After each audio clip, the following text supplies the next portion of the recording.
Hello friends, welcome to teaching Kishan YouTube channel. આપણે કંઈક સામાન્ય વિજ્ઞાનની શરૂઆત કરી દીધી હતી, જેની અંદર આપણે બ્રહ્માંડ એટલે કે યુનિવર્સ સંપૂર્ણ કમ્પ્લીટ કરી દીધું. બહુ જ સારી રીતના એક એક વસ્તુને આપણે સમજ્યા છે. બહુ જ ડીપમાં હું ગયો છું, તો જો તમે એ સિરીઝ ન જોઈ હોય બ્રહ્માંડની યુનિવર્સની, તો એ ખાસ કરીને તમે જોઈ લેજો. હવે 2 દિવસ પહેલા મેં એક પોલ મૂક્યો હતો, યુટ્યુબમાં પણ મૂક્યો હતો, ટેલિગ્રામ ચેનલની અંદર પણ મૂક્યો હતો. એની અંદર મેં ઓપ્શનની અંદર 3 લખ્યું હતું કે ભાઈ હવે આપણે શું ભણવું છે. એની અંદર ઓપ્શનમાં 3 વસ્તુ હતી: કેમિસ્ટ્રી, ફિઝિક્સ અને બાયોલોજી. બંને જગ્યાએ પોલની અંદર 60% પ્લસ સ્ટુડન્ટે બાયોલોજીને ટીક કર્યું કે ભાઈ સૌથી પહેલા આપણે તો બાયોલોજી ભણવું છે.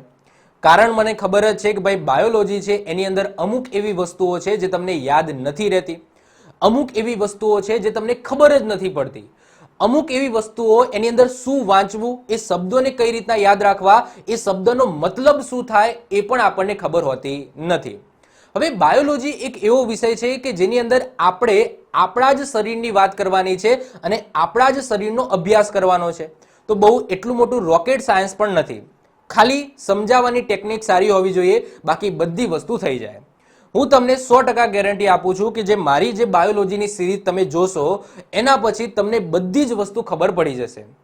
આ બાયોલોજીની સિરીઝની અંદર બધી વસ્તુ આપણે સ્ટેપ બાય સ્ટેપ ભણીશું. તમને ખબર પડે એ રીતના આપણે ભણીશું. બધી જ વસ્તુ આકૃતિ દ્વારા સમજીશું. કારણ કે જે વિઝ્યુલાઇઝ તમે કરશો તો એ વસ્તુ તમને ક્યારે પણ ભૂલાશે નહીં. બધી જ વસ્તુ તમને યાદ રહી જશે. તો વન બાય વન આપણે સમજીશું. હવે જ્યારે પણ બાયોલોજી ભણતા આવીએ છીએ, ઇવન કે કોઈ પદાર્થની વાત કરીએ કે કોઈ પદાર્થ છે એના નાનામાં નાનો એકમ શું હોય છે, તો પરમાણુ હોય છે. એ જ રીતના કોઈ સજીવ છે, એ સજીવનો નાનામાં નાનો એકમ છે એને કોષ કહેવામાં આવે છે. પરંતુ આપણે કોષ એ પહેલું ચેપ્ટર નથી રાખ્યું. એનું કારણ એ જ છે કે કોષ એક એવું ચેપ્ટર છે કે કદાચ તમે પાછળથી રહી જાય ને તો તમે પણ જાતે વાંચી શકો છો. પરંતુ જે સૌથી વધારે બધાને પ્રોબ્લેમ આવે છે, જેમાં સૌથી વધારે બધાને ખબર નથી પડતી, એ વસ્તુ આપણે પહેલા ચલાવીએ. તો એટલા માટે જે તંત્ર છે એ તંત્ર મેં પહેલા સ્ટાર્ટ કર્યું છે. જેમાં આજના લેક્ચરમાં સૌથી પહેલા આપણે પાચન તંત્રની વાત કરીશું, એટલે કે ડાયજેસ્ટિવ સિસ્ટમની વાત કરીશું. આ સિરીઝ જોયા પછી આજે બધા તંત્રો છે એ વન બાય વન આપણે જોવાના છે. આજના લેક્ચરમાં આપણે પાચન તંત્રની વાત કરીશું. પાચન તંત્રની અંદર પાચન તંત્રને થતા રોગો છે એ પણ ડિસ્કશન કરીશું. One by one, step by step, આકૃતિ દ્વારા બધી જ વસ્તુ તમને ખબર પડે એ રીતના સમજાવીશ. બસ તમારે શાંતિથી આ વિડીયોને જોવાનો છે. એવું હોય તો એક કાગળ અને પેન લઈને સાથે સાથે તમે જોઈન્ટ રહો, જેનાથી કંઈક એવી વસ્તુ જે તમારી કોઈ પુસ્તકની અંદર નથી લખેલી, અથવા તો હું કોઈક ટેકનિક આપું છું એ લખવી હોય તો તમે લખી શકો. વારે ઘરે વિડીયો ન જોવો પડે એના માટે તમે કાગળ અને પેન રાખી શકો છો. ઓકે, તો આજના લેક્ચરમાં આપણે પાચન તંત્ર છે, ડાયજેસ્ટિવ સિસ્ટમ છે, એને આપણે પૂરું કરીશું. સૌથી પહેલા વાત કરીએ કે આપણા શરીરની અંદર કેટલા તંત્રો હોય છે અને કેટલા તંત્રો આપણે ભણવાના છે. તો પાચન તંત્ર જે આજના લેક્ચરમાં આપણે પૂરું કરી દઈશું. શ્વસન તંત્ર છે, પછી ચેતાતંત્ર છે, ઉત્સર્જન તંત્ર છે, એના પછી કંકાલ તંત્ર છે, પરિવહન તંત્ર છે, પ્રજનન તંત્ર છે, અને છેલ્લે અંતઃસ્ત્રાવી ગ્રંથિઓની આપણે વાત કરવાની છે. બધી જ વસ્તુ સ્ટેપ બાય સ્ટેપ આવશે. એક એક લેક્ચરની અંદર એક એક તંત્ર આપણે પૂરું કરીશું. ભલે વિડીયો થોડો મોટો થતો, પરંતુ એક જ લેક્ચરમાં જો આખું તંત્ર તમે સાથે જોઈ રાખો તો એ તંત્રની બધી જ માહિતી તમને મળી જાય. એટલા માટે આપણે વિડીયો થોડો ભલે મોટો બનતો, પરંતુ એક લેક્ચરની અંદર એક તંત્ર આપણે પૂરું કરી દઈશું. તો તમારી જે ખુરશીની પેટી છે બાંધી દો. શરૂઆત કરવા જઈ રહ્યા છે આપણે પાચન તંત્ર, ડાયજેસ્ટિંગ સિસ્ટમ. ઓકે, સૌથી પહેલા કોઈ પણ વસ્તુ આપણે કરીએ છીએ, કોઈ પણ કાર્ય કરીએ છીએ, અથવા તો કોઈ પણ કાર્ય થાય છે, તો એનો ગોલ શું હોય એ આપણને જો ખબર પડી જાય તો એ વસ્તુ આપણે આસાનીથી કરી શકીએ અને એ કાર્ય કરવામાં મજા પણ આવે. એ જ રીતના આપણે જે પાચન ક્રિયા છે એ પાચન ક્રિયાનો ગોલ શું છે? એકચ્યુઅલી આપણે દરરોજ ખાવાનું ખાઈએ છીએ, પરંતુ એ ખાવાનું ખાઈએ છીએ એનો મતલબ શું? મતલબ કે ખાવાનું ખાઈને આપણા શરીરની અંદર શું લાવીએ છીએ, શું પોષણ મળે છે? હવે આનો જો સિમ્પલ જવાબ આપવો હોય તો તમે કહી શકો કે ભાઈ આપણે જે પણ ખોરાક ખાઈએ છીએ એનું લોહી બને છે. પણ એવું નથી હોતું. આપણે જે ખોરાક ખાઈએ છીએ એનું જો લોહી દરરોજ બની જતું હોય તો આપણા શરીરની અંદર કેટલું લોહી બને? કારણ કે આપણે લોહી છે એ તો આપણે બહાર કાઢતા નથી. ઓકે, તો આપણા શરીરની અંદર એવું તો નથી કે આપણે ખોરાક ખાઈએ છીએ તો એનું બધું શું બની જાય છે? લોહી બની જાય છે. તો ના, આપણે જે પણ ખોરાક લઈએ છીએ એ ખોરાકની અંદર ઘણા બધા શું હોય છે, પોષક દ્રવ્યો હોય છે. એ પોષક દ્રવ્યોની વાત કરું તો એની અંદર તમને જોવા મળશે કાર્બોહાઈડ્રેટ, પછી ચરબી જોવા મળશે, પ્રોટીન જોવા મળશે, પાણી જોવા મળશે, ખનિજ તત્વો જોવા મળશે અને વિટામિન્સ જોવા મળશે. અને બધાનું કામ અલગ અલગ છે. મતલબ કે બધી વસ્તુ તમને પૂરતી માત્રામાં તમારી શરીરની અંદર જોઈએ. જો આ બધાનું કામ એક જ હોય, સમજી લો કે લોહી બનાવવાનું, તો ગમે તે એક વસ્તુ રોજ ખાવ તો ના ચાલે, પણ એવું નથી. દરેક ખોરાકમાંથી કંઈક એવી વસ્તુ મળતી હોય, અમુકમાંથી વિટામિન્સ મળતા હોય, અમુકમાંથી કાર્બોહાઈડ્રેટ મળતા હોય, અમુકમાંથી ચરબી મળતી હોય, અને બધી વસ્તુ આપણા શરીર માટે જરૂરી છે અમુક પ્રમાણમાં. તો એ વસ્તુ આપણે જાળવી રાખવાની છે. ઓકે, હવે જ્યારે પણ આપણે ખોરાક લઈએ છીએ ત્યારે જે પાણી છે, ખનિજ તત્વો છે અને વિટામિન છે, એ પોતે એના મૂળ સ્વરૂપમાં જ શું થઈ જાય છે, પરિપાચિત થઈ જાય છે. એને એકય વસ્તુની અંદર કન્વર્ટ નથી કરવા પડતા, એના પછી એનું પોષણ નથી થતું. જો કોઈ પણ ખોરાક હું લઉં છું, જો એની અંદર કોઈ ખનિજ તત્વ રહેલું હશે, કોઈ પાણી રહેલું હશે કે કોઈ વિટામિન્સ હશે, પાણી એટલે કે સિમ્પલ પાણી, પાણીનો તો આખો આપણો રૂટ છે, તમને ખબર જ હશે. તો ખનિજ તત્વ અથવા તો વિટામિન રહેલું હશે તો એ પોતે મૂળ સ્વરૂપે જ ઓકે શું થઈ જશે, પરિપાચિત થઈ જશે. એટલે કે ખોરાક ખાધો અને એની અંદર કોઈ ખનિજ તત્વ રહેલું છે, કોઈ વિટામિન રહેલું છે, તો એ વિટામિન તરત જ મને શું મળી જશે, આપણા લોહીની અંદર, રુધિરની અંદર ભળી જશે. એ ખનિજ તત્વ છે તો એ ખનિજ તત્વ એ મળી જશે આપણા રુધિરને, એ વિટામિન હશે એ વિટામિન પણ આપણા રુધિરને મળી જશે. પરંતુ આના સિવાયનું ઓકે એટલે કે જે જટિલ ઘટકો છે જેની અંદર તમને વાત કરીએ કાર્બોહાઈડ્રેટ, ચરબી અને પ્રોટીન, આ ત્રણ એવા ઘટકો છે જે ડાયરેક્ટ છે એ પોષણ નથી આપતા. એટલે કે એને આપણે કન્વર્ટ કરવા પડે છે, એ મૂળ સ્વરૂપે પરિપાચિત નથી. એને આપણે શું કરવા પડે છે, તો એને એ લેવલ ઉપર લાવવા પડે છે જેનાથી એ પાચનની અંદર પચી જાય. એટલે કે આપણે કોઈ ખોરાક લઈએ છીએ, જો એની અંદર કાર્બોહાઈડ્રેટ છે, ચરબી છે કે પ્રોટીન છે, તો એ ડાયરેક્ટ આપણા શરીરની અંદર જશે અને ડાયરેક્ટ એ શું થઈ જશે, પચી નહીં જાય, એને પચાવવા પડશે. અને એને પચાવવા માટે અમુક એવા ઉત્સેચકોની જરૂર પડશે.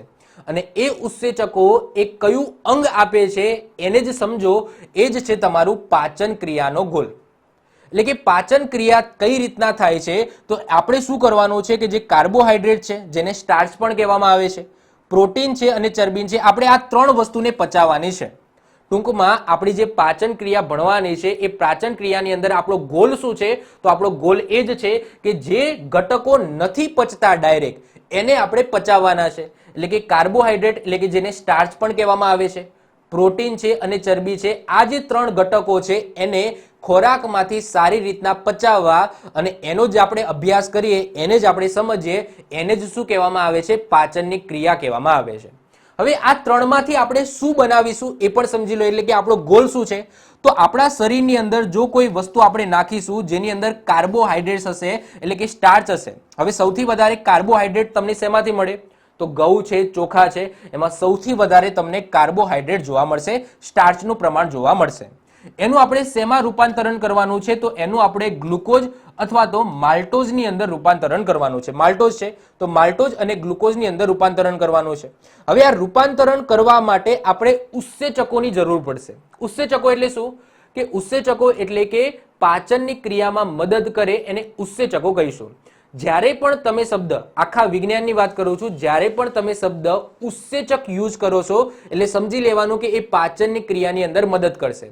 તો ઉત્સેચક શબ્દ જ એનો મતલબ જ શું થાય કે પાચનની ક્રિયાની અંદર મદદ કરતો હોય એને જ ઉત્સેચક કહેવામાં આવે. તો આખી વિજ્ઞાનની ચોપડીમાં જ્યાં પણ તમે ઉત્સેચક શબ્દ સાંભળો છો બાયોલોજીની અંદર, એનો મતલબ શું કે આ જે ઉત્સેચક છે એ પાચનની ક્રિયાની અંદર મદદ કરતો હશે. તો ટાઇલિન અને એમાઇલેજ આ બંને જે ઉત્સેચકો છે એ શું કરે છે, તો આપણા શરીરની અંદર જે કાર્બોહાઈડ્રેટ જાય છે એનું ગ્લુકોઝ અને મેલ્ટોઝની અંદર રૂપાંતરણ કરે છે. એ રીતના આપણે પ્રોટીનનું શું બનાવવાનું છે, તો આપણા શરીરની અંદર પ્રોટીન. હવે પ્રોટીન આપણને શેમાંથી મળે છે, તમે કઠોળ ખાઓ છો, જેમ કે ચણા છે, પછી સોયાબીન છે, તો એવા કઠોળ ખાઓ છો, એમાં સૌથી વધારે પ્રોટીન રહેલું હોય છે. બીજા ઘટકો પણ રહેલા હોય છે પણ સૌથી વધારે તમને પ્રોટીન મળે છે. તો એ પ્રોટીનનું તમારે શેમાં રૂપાંતરિત કરવાનું છે, તમારા શરીરની અંદર, તો એમિનો એસિડની અંદર રૂપાંતરિત કરવાનું છે. અને એ કોણ કરશે, તો પેપ્સિન નામનો ઉત્સેચક કરશે.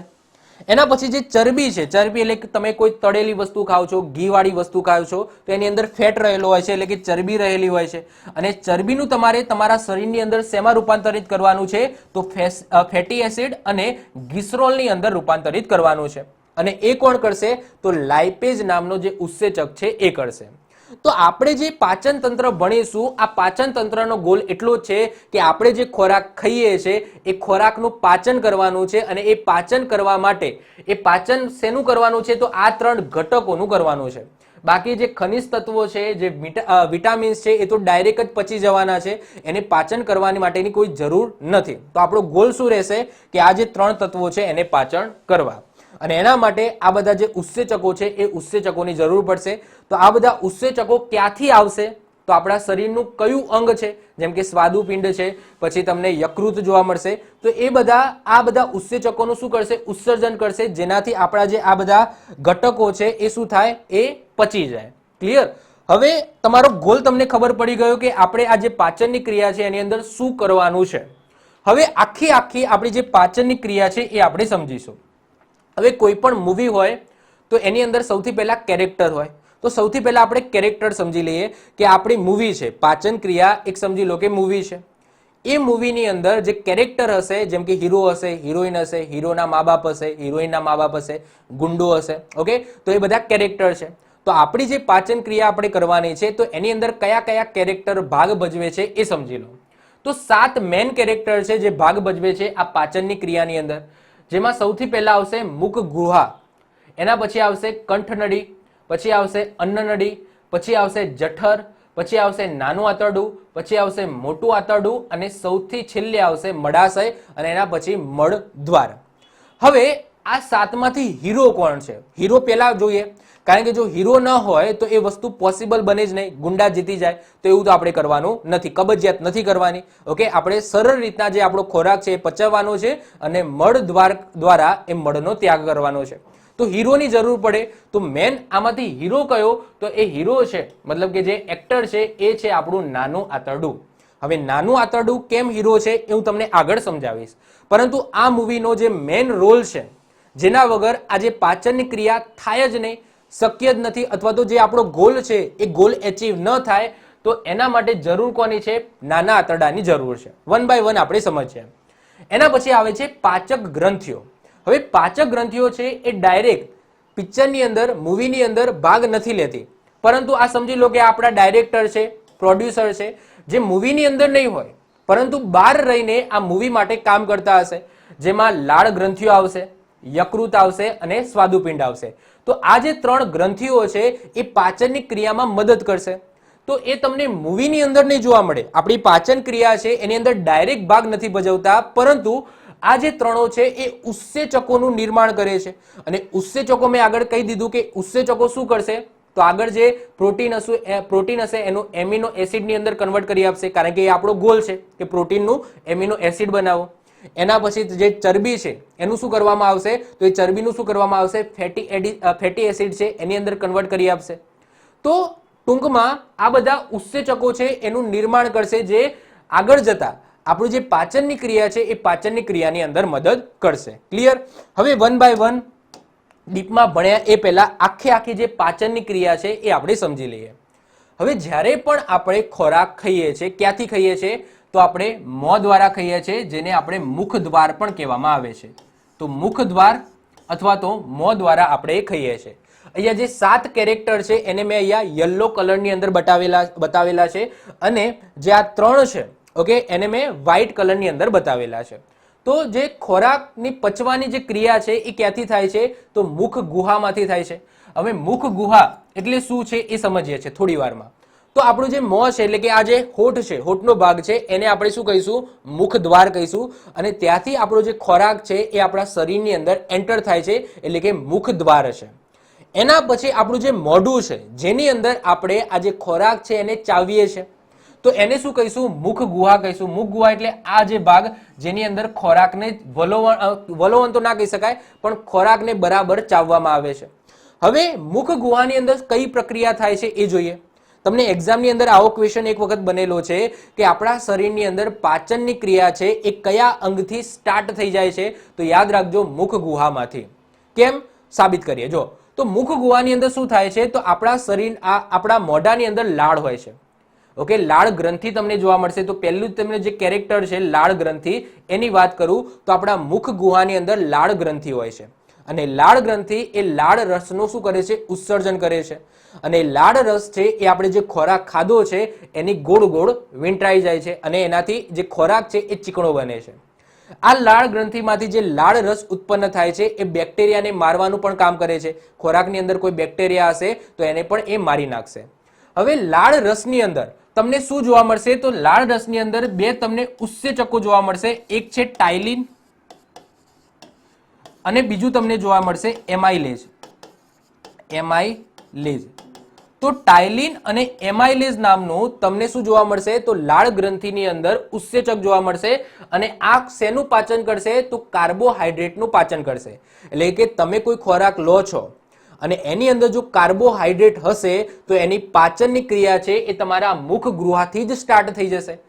મેં તમને 3 વસ્તુ કીધી હતી ને, આ 3 વસ્તુ યાદ રાખી લેવાની. આ 3 વસ્તુ ક્યારેય પણ ભૂલતા નહીં. આપણો ગોલ છે કે આપણે કાર્બોહાઈડ્રેટ, પ્રોટીન અને ચરબીને પચાવવાનું છે. આપણી પાચન ક્રિયાની અંદર આ 3 ગોલ છે.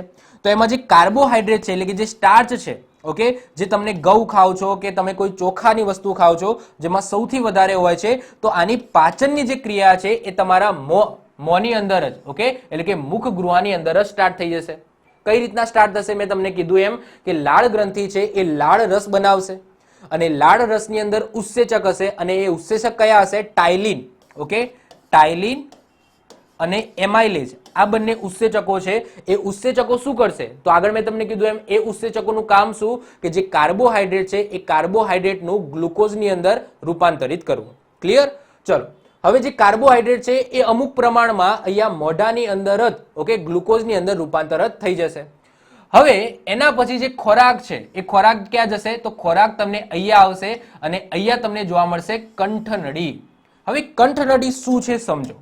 હવે જો તમે શ્વાસ લો છો અને તમે મોઢામાંથી કંઈક ખાવ છો, તો આ બંનેને જોડતી એક નળી છે, મતલબ કે એક જગ્યા છે ત્રિકોણ આકારની, જેને શું કહેવામાં આવે છે? કંઠનળી કહેવામાં આવે છે. મતલબ કે તમે જે શ્વાસ લો છો, તમારો આ નાક છે, આ નાકથી તમે જે શ્વાસ લો છો એ પણ તમે અહીંયા આવે છે અને મોઢા દ્વારા કંઈક ખાવ છો એ પણ વસ્તુ તમારી ક્યાં આવે છે? અહીંયા જ આવે છે. તો કંઠનળી એવી જગ્યા છે કે જે તમે હવા લો છો એ અને જે તમે ખોરાક લો છો એ બંને આ કંઠનળીમાંથી જ પસાર થાય છે. તો જ્યારે પણ તમે ખોરાક ખાતા હો ત્યારે આ જે શ્વાસ નળી છે આ શ્વાસ નળીને અહીંયાથી શું કરી દેવામાં આવે છે? બંધ કરી દેવામાં આવે છે. શ્વાસ નળી અને અન્ન નળી બંને ક્યાં ખુલે છે? કંઠનળીની અંદર ખુલે છે. એટલે કે જ્યારે પણ તમે કોઈ ખોરાક ખાવ છો તો અહીંયા શ્વાસ નળી છે એ શ્વાસ નળીને બંધ કરી દેવામાં આવે છે, જેથી ખોરાક છે એ શ્વાસ નળીની અંદર ન જાય, સીધો અન્ન નળી દ્વારા સીધો ક્યાં જતો રહે? જઠરની અંદર જતો રહે. આને આપણે ડીપમાં ભણીશું. અત્યારે ખાલી આપણે સ્ટ્રક્ચર ભણી લઈએ છીએ, ઉપર છેલ્લું ભણી લઈએ છીએ કે કઈ રીતના આખી પાચનની ક્રિયા થાય છે. એના પછી આપણે થિયરિકલ જઈશું. ક્લિયર? તો આ જે પટલ છે એ પટલથી એ બંધ કરી દેવામાં આવે છે. એ પટલનું નામ પણ હું થોડી વારમાં કહીશ. તો એનાથી આ પટલને બંધ કરી દેવામાં આવે છે, જેનાથી આ ખોરાક છે એ શ્વાસ નળીની અંદર જતો નથી. પરંતુ તમે ખાતા ખાતા કોઈક વખત બોલો છો તો તમને ખબર હોય કે શ્વાસ નળીની અંદર ખોરાક જતો રહે છે, અહોતળ જાય છે આપણે કહીએ છીએ. તો એ વસ્તુ ક્યારે થાય કે આજે તમે ખાતા ખાતા બોલો અને આ જે શ્વાસ નળી છે આ શ્વાસ નળીનું પટલ ખુલી જાય અને ખોરાક છે થોડો ઘણો આ શ્વાસ નળીની અંદર જતો રહે. તો આવું થાય તો અહોતળ જાય. ઓકે, ચલો. તો હવે જે ખોરાક છે ટૂંકમાં ખબર પડી ગઈ કે આ જે કંઠનળી છે આ કંઠનળી એટલે શ્વાસ નળી અને અન્ન નળીને જોડતો ભાગ. એટલે કે અહીંયાથી જ શ્વાસ નળી અને અન્ન નળી શું થાય છે? અલગ થાય છે. હવે જે ખોરાક છે એ ખોરાક અન્ન નળી દ્વારા ક્યાં જાય છે? તો અન્ન નળી દ્વારા ક્યાં જાય છે? જઠરની અંદર જાય છે. હવે જે ખોરાક છે એ જઠરની અંદર આવી ગયો છે. હવે જઠરની અંદર 3 થી લઈને 5 કલાક સુધી એ ખોરાકનું વલોવણ સ્ટાર્ટ થશે. ખોરાકનું વલોવણ સ્ટાર્ટ થશે. હવે જ્યારે પણ, ઓકે, કઈ રીતના હોય છે જુઓ તો આ રીતના સીધી લાઈનમાં આ રીતના અન્ન નળી આવતી હોય છે. અહીંયા યુ ટર્ન મારે છે, આ રીતના યુ ટર્ન મારે છે અને આ જે યુ ટર્ન જ છે તો આને શું કહેવામાં આવે છે? તો જઠર કહેવામાં આવે છે. તો જઠર આ રીતના રહેલું છે. તમે જોઈ શકો છો કે આ જઠરનો ભાગ છે. ઓકે, આ તમે જોઈ શકો છો તો આ જઠરનો ભાગ છે. તો અહીંયા જે ખોરાક છે એ ખોરાક આવશે અને 3 થી લઈને 5 કલાક એ ખોરાકનું વલોવણ થશે. હવે અહીંયા જઠરની અંદર જ આ જે જઠરની દિવાલ છે એ શું કરશે તો મંદ HCl નું ઉત્સર્જન કરશે. મંદ HCl, HCl નો મતલબ થાય હાઇડ્રોક્લોરિક એસિડ. તો આ જઠરની અંદર જ મંદ હાઇડ્રોક્લોરિક એસિડ નું શું થશે ઉત્સર્જન કરવામાં આવશે. ઉત્સર્જન મતલબ કે અહીંયા દિવાલ છે એ દિવાલમાંથી નીકળશે. ઓકે, મંદ HCl. હવે અહીંયા મંદ કેમ લખેલું છે, મંદનો મતલબ શું થાય તો એસિડની અંદર એસિડ કરતા પાણીનું પ્રમાણ વધારે હોય તો આગળ મંદ લખવામાં આવે. તો મંદ એસિડ એનો મતલબ શું કે એસિડ કરતા પાણીનું પ્રમાણ વધારે છે. ક્લિયર? ચલો, તો અહીંયા શું થશે તો અહીંયા જઠરની અંદર મંદ HCl છે, આ મંદ HCl નું ઉત્સર્જન થશે, જેનાથી એસિડિક વસ્તુ છે એ જઠરની અંદર આવશે અને આ જે વલોવણ છે એ વલોવણ થોડું સ્પીડમાં થશે. હવે કોઈ વખતે શું થઈ જાય છે કે તમારા શરીરની અંદર તમે ખોરાક ખાઓ છો અને જરૂરિયાત કરતા વધારે પડતો મંદ HCl એટલે કે હાઇડ્રોક્લોરિક એસિડનું ઉત્સર્જન થઈ જાય છે વધારે પડતું. ઓકે, ઉત્સર્જન એટલે કે અહીંયાથી બહાર નીકળે છે જઠરની દિવાલમાંથી, તો તમને શું થઈ જાય છે એસિડિટી થઈ જાય છે. તો એસિડિટી ક્યારે થાય કે જ્યારે જરૂરિયાત કરતા વધારે પડતો મંદ HCl છે એ જઠરની અંદર આવી જાય. ઓકે, તો એ જગ્યાએ મતલબ કે ટૂંકમાં એનાથી શું થાય છે તો તમને એસિડિટી થાય છે. હવે એ એસિડિટીને રોકવા માટે તમે ડોક્ટર જોડે જાઓ તો તમને એન્ટાસિડ આપશે. શું આપશે? એન્ટાસિડ. એન્ટાસિડ આપશે.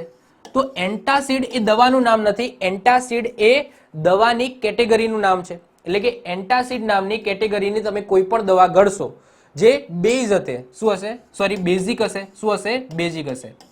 તો અહીંયા એસિડ છે અને તમે એન્ટાસિડ ગળશો જે બેઝિક હશે તો એ બંનેથી શું થઈ જશે કે તમારી જે એસિડિટી છે એ જતી રહેશે, મતલબ કે એસિડિટી તમને મટી જશે. ક્લિયર? ચલો, એ બધી વસ્તુ પછી આપણે ડિસ્કશન કરીશું. તો અત્યારે જઠરમાં આવી ગયો છે ખોરાક, જઠરની અંદર મંદ HCl દ્વારા ઓકે 3 થી લઈને 5 કલાક સુધી શું થયું છે તો જઠરની અંદર એ ખોરાકનું વલોવણ થયું છે. હવે જઠરમાંથી એ ખોરાક ક્યાં આવશે તો જઠરમાંથી એ ખોરાક અહીંયાથી નાના આંતરડામાં જશે, પણ નાના આંતરડા અને જઠરની વચ્ચે તમને જોવા મળશે પકવાશય. શું જોવા મળશે? પકવાશય. તો પકવાશય એટલે બીજું કંઈ જ નહીં, આ જઠર છે, આ જઠરમાંથી આ જે નળી છે, આ નળી ક્યાં જાય છે તો આ નાના આંતરડામાં જાય છે. આ અંદરનો જે ભાગ છે એને નાનું આંતરડું કહેવામાં આવે છે. તો આ જઠર એ નાના આંતરડા સાથે સંકળાયેલું હોય છે, જોડાયેલું હોય છે. તો અહીંયા જે વચ્ચેની નળી છે એને કહેવામાં આવે છે પકવાશય. હવે ખોરાકને આપણે પકવાશય કણ ઊભો રાખીએ છીએ, ભાઈ ઊભો રહે, આપણે બીજી વસ્તુ સમજવાની છે. હવે જો આ અન્ન નળી છે, અન્ન નળીથી આ રીતના યુ ટર્ન મારે છે તો આ શું છે? જઠર છે. આ શું છે? જઠર છે. આ જઠરની જસ્ટ ઉપરની સાઈડ તમને જોવા મળશે યકૃત. શું જોવા મળશે? યકૃત, જેને ઇંગ્લિશમાં આપણે લીવર કહીએ છીએ. શું કહીએ છીએ? લીવર. જે તમે અહીંયા જોઈ શકો છો, આ દેખાય છે આટલું મોટું, આ શું છે? લીવર છે. તો એના ઉપરના ભાગમાં તમને લીવર જોવા મળશે એટલે કે યકૃત જોવા મળશે, અને આ જઠરના પાછળના ભાગમાં સેજ નીચે તમને શું જોવા મળશે તો સ્વાદુપિંડ જોવા મળશે. શું જોવા મળશે? સ્વાદુપિંડ. જે તમે અહીંયા લખેલું છે તમે જુઓ તો આ જઠર છે, આ જઠરના પાછળના ભાગમાં તમે જોશો તો આ દેખાય છે ગ્રીન ગ્રીન આટલું. ઓકે, આટલું જ ભાગ આ ગ્રીન ગ્રીન દેખાય છે પાછળની બાજુ. હું તમને આ રિમૂવ કરું એટલે દેખાતું હશે. તો આ દેખાય છે આટલો આ ભાગ, તો એને શું કહેવામાં આવે છે? સ્વાદુપિંડ કહેવામાં આવે છે. તો આ સ્વાદુપિંડ છે અને યકૃત છે એ આ જે પાચનની ક્રિયાની અંદર ડાયરેક્ટ ભાગ નથી ભજવતા, પણ એ શું કરે છે? યકૃતની અંદર શેનું ઉત્સર્જન, મતલબ કે શું બનશે તો યકૃતની અંદર પિત્તરસ બનશે. શું બનશે? પિત્તરસ. ઓકે, યકૃતને પિત્તરસની ફેક્ટરી કહી શકો છો કે પિત્તરસ બધું ક્યાં બનવાનું છે તો યકૃતની અંદર બનવાનું છે. એ પિત્તરસ બન્યા પછી પિત્તરસ ક્યાં ભેગું થશે તો પિત્તાશયની અંદર ભેગું થશે. પિત્તાશય તમને બતાવી દઉં કે આ જે લીલી કોથળી દેખાય છે ને આ લીલી, તો એ શું છે? પિત્તાશય છે. તો આ યકૃતની અંદર પિત્તરસ બન્યો અને એ પિત્તરસ બન્યા પછી ક્યાં એકઠો થયો તો ગોડાઉન કયું છે? પિત્તાશય એ ગોડાઉન છે, પણ ફેક્ટરી કઈ છે તો ફેક્ટરી છે યકૃત. તો યકૃતમાં પિત્તરસ બન્યો અને એકઠો ક્યાં થયો? પિત્તાશયની અંદર. ઓકે, તો અહીંયા પિત્તાશય આવી ગયું છે. હવે સ્વાદુપિંડની અંદર શું બન્યું છે તો સ્વાદુપિંડની અંદર સ્વાદુરસ બન્યો છે. શું બન્યો છે? સ્વાદુરસ. જ્યારે પણ પિત્તાશય બોલું છું, સોરી પિત્તરસ બોલું છું, સ્વાદુરસ બોલું છું, તો એની અંદર શું રહેલા હશે? ઉત્સેચકો રહેલા હશે. અને ઉત્સેચકનું કામ શું? ઉત્સેચકનું કામ શું? ખોરાકને પચાવવો. ક્લિયર? તો સ્વાદુરસ હશે અને સ્વાદુરસની અંદર બે ઉત્સેચકો રહેલા હશે. અહીંયા લખું છું તો એક હશે એમાઇલેજ, એમાઇલેજ, અને બીજું હશે લાઇપેજ. લાઇપેજ અને એમાઇલેજ જે આગળ આપણે જોઈશું, તો બે નામના તમને ઉત્સેચકો આ સ્વાદુરસની અંદર જોવા મળશે. તો અહીંયાથી સ્વાદુરસમાંથી આ બે નામના ઉત્સેચકો અથવા તો સ્વાદુરસ છે એ આવ્યું, અને અહીંયાથી પિત્તાશયમાં શું રહેલું છે? પિત્તરસ રહેલું છે. તો સ્વાદુરસ અને પિત્તરસ આ બંને ક્યાં ઠાલવવામાં આવશે? તો આ પક્વાશયની અંદર ઠાલવવામાં આવશે. તો આ જે પક્વાશય હતું ને, અહીંયા ખોરાક આવી ગયો હતો, તો અહીંયાથી યકૃતમાંથી જે પિત્તરસ બન્યો, જે પિત્તાશયની અંદર ભેગું થયું હતું એ પિત્તરસ, અને સ્વાદુપિંડમાંથી જે સ્વાદુરસ હતું એ સ્વાદુરસ આ બંને ક્યાં ઠાલવવામાં આવશે? તો આ પક્વાશયની અંદર ઠાલવવામાં આવશે, અને જ્યાંથી ખોરાક પસાર થયો છે. તો હવે સ્વાદુપિંડમાંથી જે ઉત્સેચકો હતા એ રહ્યા, અને જે પિત્તાશયની અંદર જે પિત્તરસ છે એની અંદર જે રહેલા હતા ઉત્સેચકો એ હવે ક્યાં ભળી ગયા છે? તો ખોરાકની અંદર ભળી ગયા છે. હવે જે ખોરાક છે એ જઠરમાંથી ક્યાં આવ્યો છે? તો નાના આંતરડામાં આવી ગયો છે. નાનું આંતરડું તમને દેખાય છે કે આ તમને દેખાય છે ગૂંચવણું પડ્યું? તો એ નાનું આંતરડું છે. હવે નાનું આંતરડું મેં તમને કીધું હતું કે ભાઈ નાના આંતરડું શું છે? એ હીરો છે આપણા ફિલ્મનો. કેમ હીરો છે? કારણ કે સૌથી વધારે જે ખોરાક છે અને પૂર્ણતઃ જે ખોરાકનું જે પોષણ છે એ ક્યાં થવાનું છે? તો નાના રસની અંદર થવાનું, નાના આંતરડાની અંદર થવાનું છે. નાના આંતરડામાં તમારા ખોરાકની અંદર જેટલી પણ ચરબી હશે, તમારા ખોરાકની અંદર જેટલું પણ કાર્બોહાઈડ્રેટ હશે, તમારા ખોરાકની અંદર જેટલું પણ પ્રોટીન હશે, આ બધાનું શોષણ ક્યાં થઈ જવાનું છે? બધું ક્યાં પચવાનું છે? તો આ નાના આંતરડાની અંદર પચવાનું છે. તો નાનું આંતરડું તમારા ખોરાકમાંથી આ કાર્બોહાઈડ્રેટ, પ્રોટીન અને જે ચરબી છે એ બધું શું કરી નાખશે? શોષી નાખશે મેક્સિમમ. એટલે કે જે પૂર્ણતઃ તમારું જે પૂર્ણતઃ જે પાચનની ક્રિયા છે એ તમારી ક્યાં પૂરી થઈ જાય છે? તો નાના આંતરડાની અંદર પૂરી થઈ જાય છે. હવે વધ્યું શું? ખાલી કચરો વધ્યો. એટલે કે એવો ખોરાક જે હવે પચવાનો છે જ નહીં, ક્યારે પણ કોઈ પણ સંજોગોમાં પચવાનો નથી, તો એવો જે ખોરાક છે એ નાના આંતરડામાંથી ક્યાં જશે? મોટા આંતરડાની અંદર જશે. હવે જે નાનું આંતરડું અને મોટા આંતરડાનું જે જોઈન્ટ છે એને આંત્રપુચ્છ કહેવામાં આવે છે. જો આંત્રપુચ્છ હોય, જેને એપેન્ડિક્સ પણ કહેવામાં આવે છે, જો એપેન્ડિક્સ છે ને એ બધાના શરીરમાં હોય, જ્યાં સુધી બેઠેલી હોય ત્યાં સુધી નડે નહીં. પરંતુ જો ભવિષ્યની અંદર જો એપેન્ડિક્સ છે એ એપેન્ડિક્સ વધી તો પ્રોબ્લેમ કરે. તો એપેન્ડિક્સ છે એ વધવી ના જોઈએ. મતલબ કે જો શરીરની અંદર વધી તો સર્જરી કરવી પડે, લેટ્રોસ્કોપી કરવી પડે. તો એ લેટ્રોસ્કોપીની અંદરથી આ જે વધેલી છે એને કાપવી પડે, તો જ આ કહેવાય કે સારવાર થાય. એટલે કે ટૂંકમાં આ જે વધે છે, આ ભાગ છે એ વધે છે, મતલબ કે જે જોઈન્ટનો ભાગ છે એ વધે છે એને એપેન્ડિક્સ કહેવામાં આવે છે. એ આગળ આપણે સમજીશું. તો હવે જે ખોરાક છે એ ખોરાક એટલે કે જે અપચેલો ખોરાક જે કદી પચવાનો જ નથી, એટલે કે ટૂંકમાં સમજી લો કચરો છે, એ કચરો નાના આંતરડામાંથી ક્યાં આવી ગયો? તો નાના આંતરડામાંથી મોટા આંતરડાની અંદર આવી ગયો. હવે મોટા આંતરડાનું કામ શું છે? તો મોટા આંતરડાનું કામ એ છે કે જે હવે કચરો વધ્યો છે એ કચરામાંથી પાણીનું શોષણ કરી નાખે. કારણ કે જ્યારે આપણે મળ ત્યાગ કરીએ છીએ એની અંદર પાણી નથી હોતું. કેમ? કારણ કે આ મોટું આંતરડું છે એ કચરો છે જે પચવાનો નથી ખોરાક, એવા કચરામાંથી, મતલબ કે આ જે મળ છે એ મળમાંથી પાણી છે એ પાણીનું શું કરી નાખે છે? શોષણ કરી નાખે છે. હવે મને કહો કે કોઈક દિવસ તમને ઝાડા થઈ ગયા, તો એ દિવસ કયા અંગે કામ નહીં કર્યું હોય? તો સિમ્પલ વસ્તુ છે કે મોટા આંતરડાએ ગુટલી મારી હશે, મોટા આંતરડાએ બરાબર કામ કર્યું હશે નહીં. તો જે મળ છે એ મળમાં પાણીનું પ્રમાણ તમને વધારે લાગે, એટલે કે ઝાડા થઈ ગયા હોય, તો એ દિવસ સમજી લેવાનું કે મોટું આંતરડાએ અનિયમિત પ્રમાણે કામ કર્યું છે, એટલે કે બરાબર કામ નથી કર્યું, પાણીનું શોષણ કર્યું નથી. એટલા માટે શું થયું કે મળની અંદર વધારે પડતું પાણી આવ્યું. તો જે દિવસ ઝાડા થઈ જાય એ દિવસ સમજી લેવાનું કે મોટા આંતરડાએ શું કર્યું છે? ગુટલી મારી છે. તો પાણીનું શોષણ છે એ મોટું આંતરડું કરી નાખશે. એના પછી જે મળ છે એ આગળ વધશે અને એ મળાશયની અંદર ભેગો થશે, અને સવારમાં આ મળાશયમાં તમને પ્રેશર આવશે અને સવારમાં તમે પછી શું થશે? મળનો ત્યાગ થશે. ક્લિયર? તો પછી મળ દ્વારા તમારું જે મળ છે એનો ત્યાગ થશે. તો આ રીતના આખી સિસ્ટમ છે કામ કરે છે. બોલો ઈઝી છે કે નહીં? આમાં શું નથી આવડતું?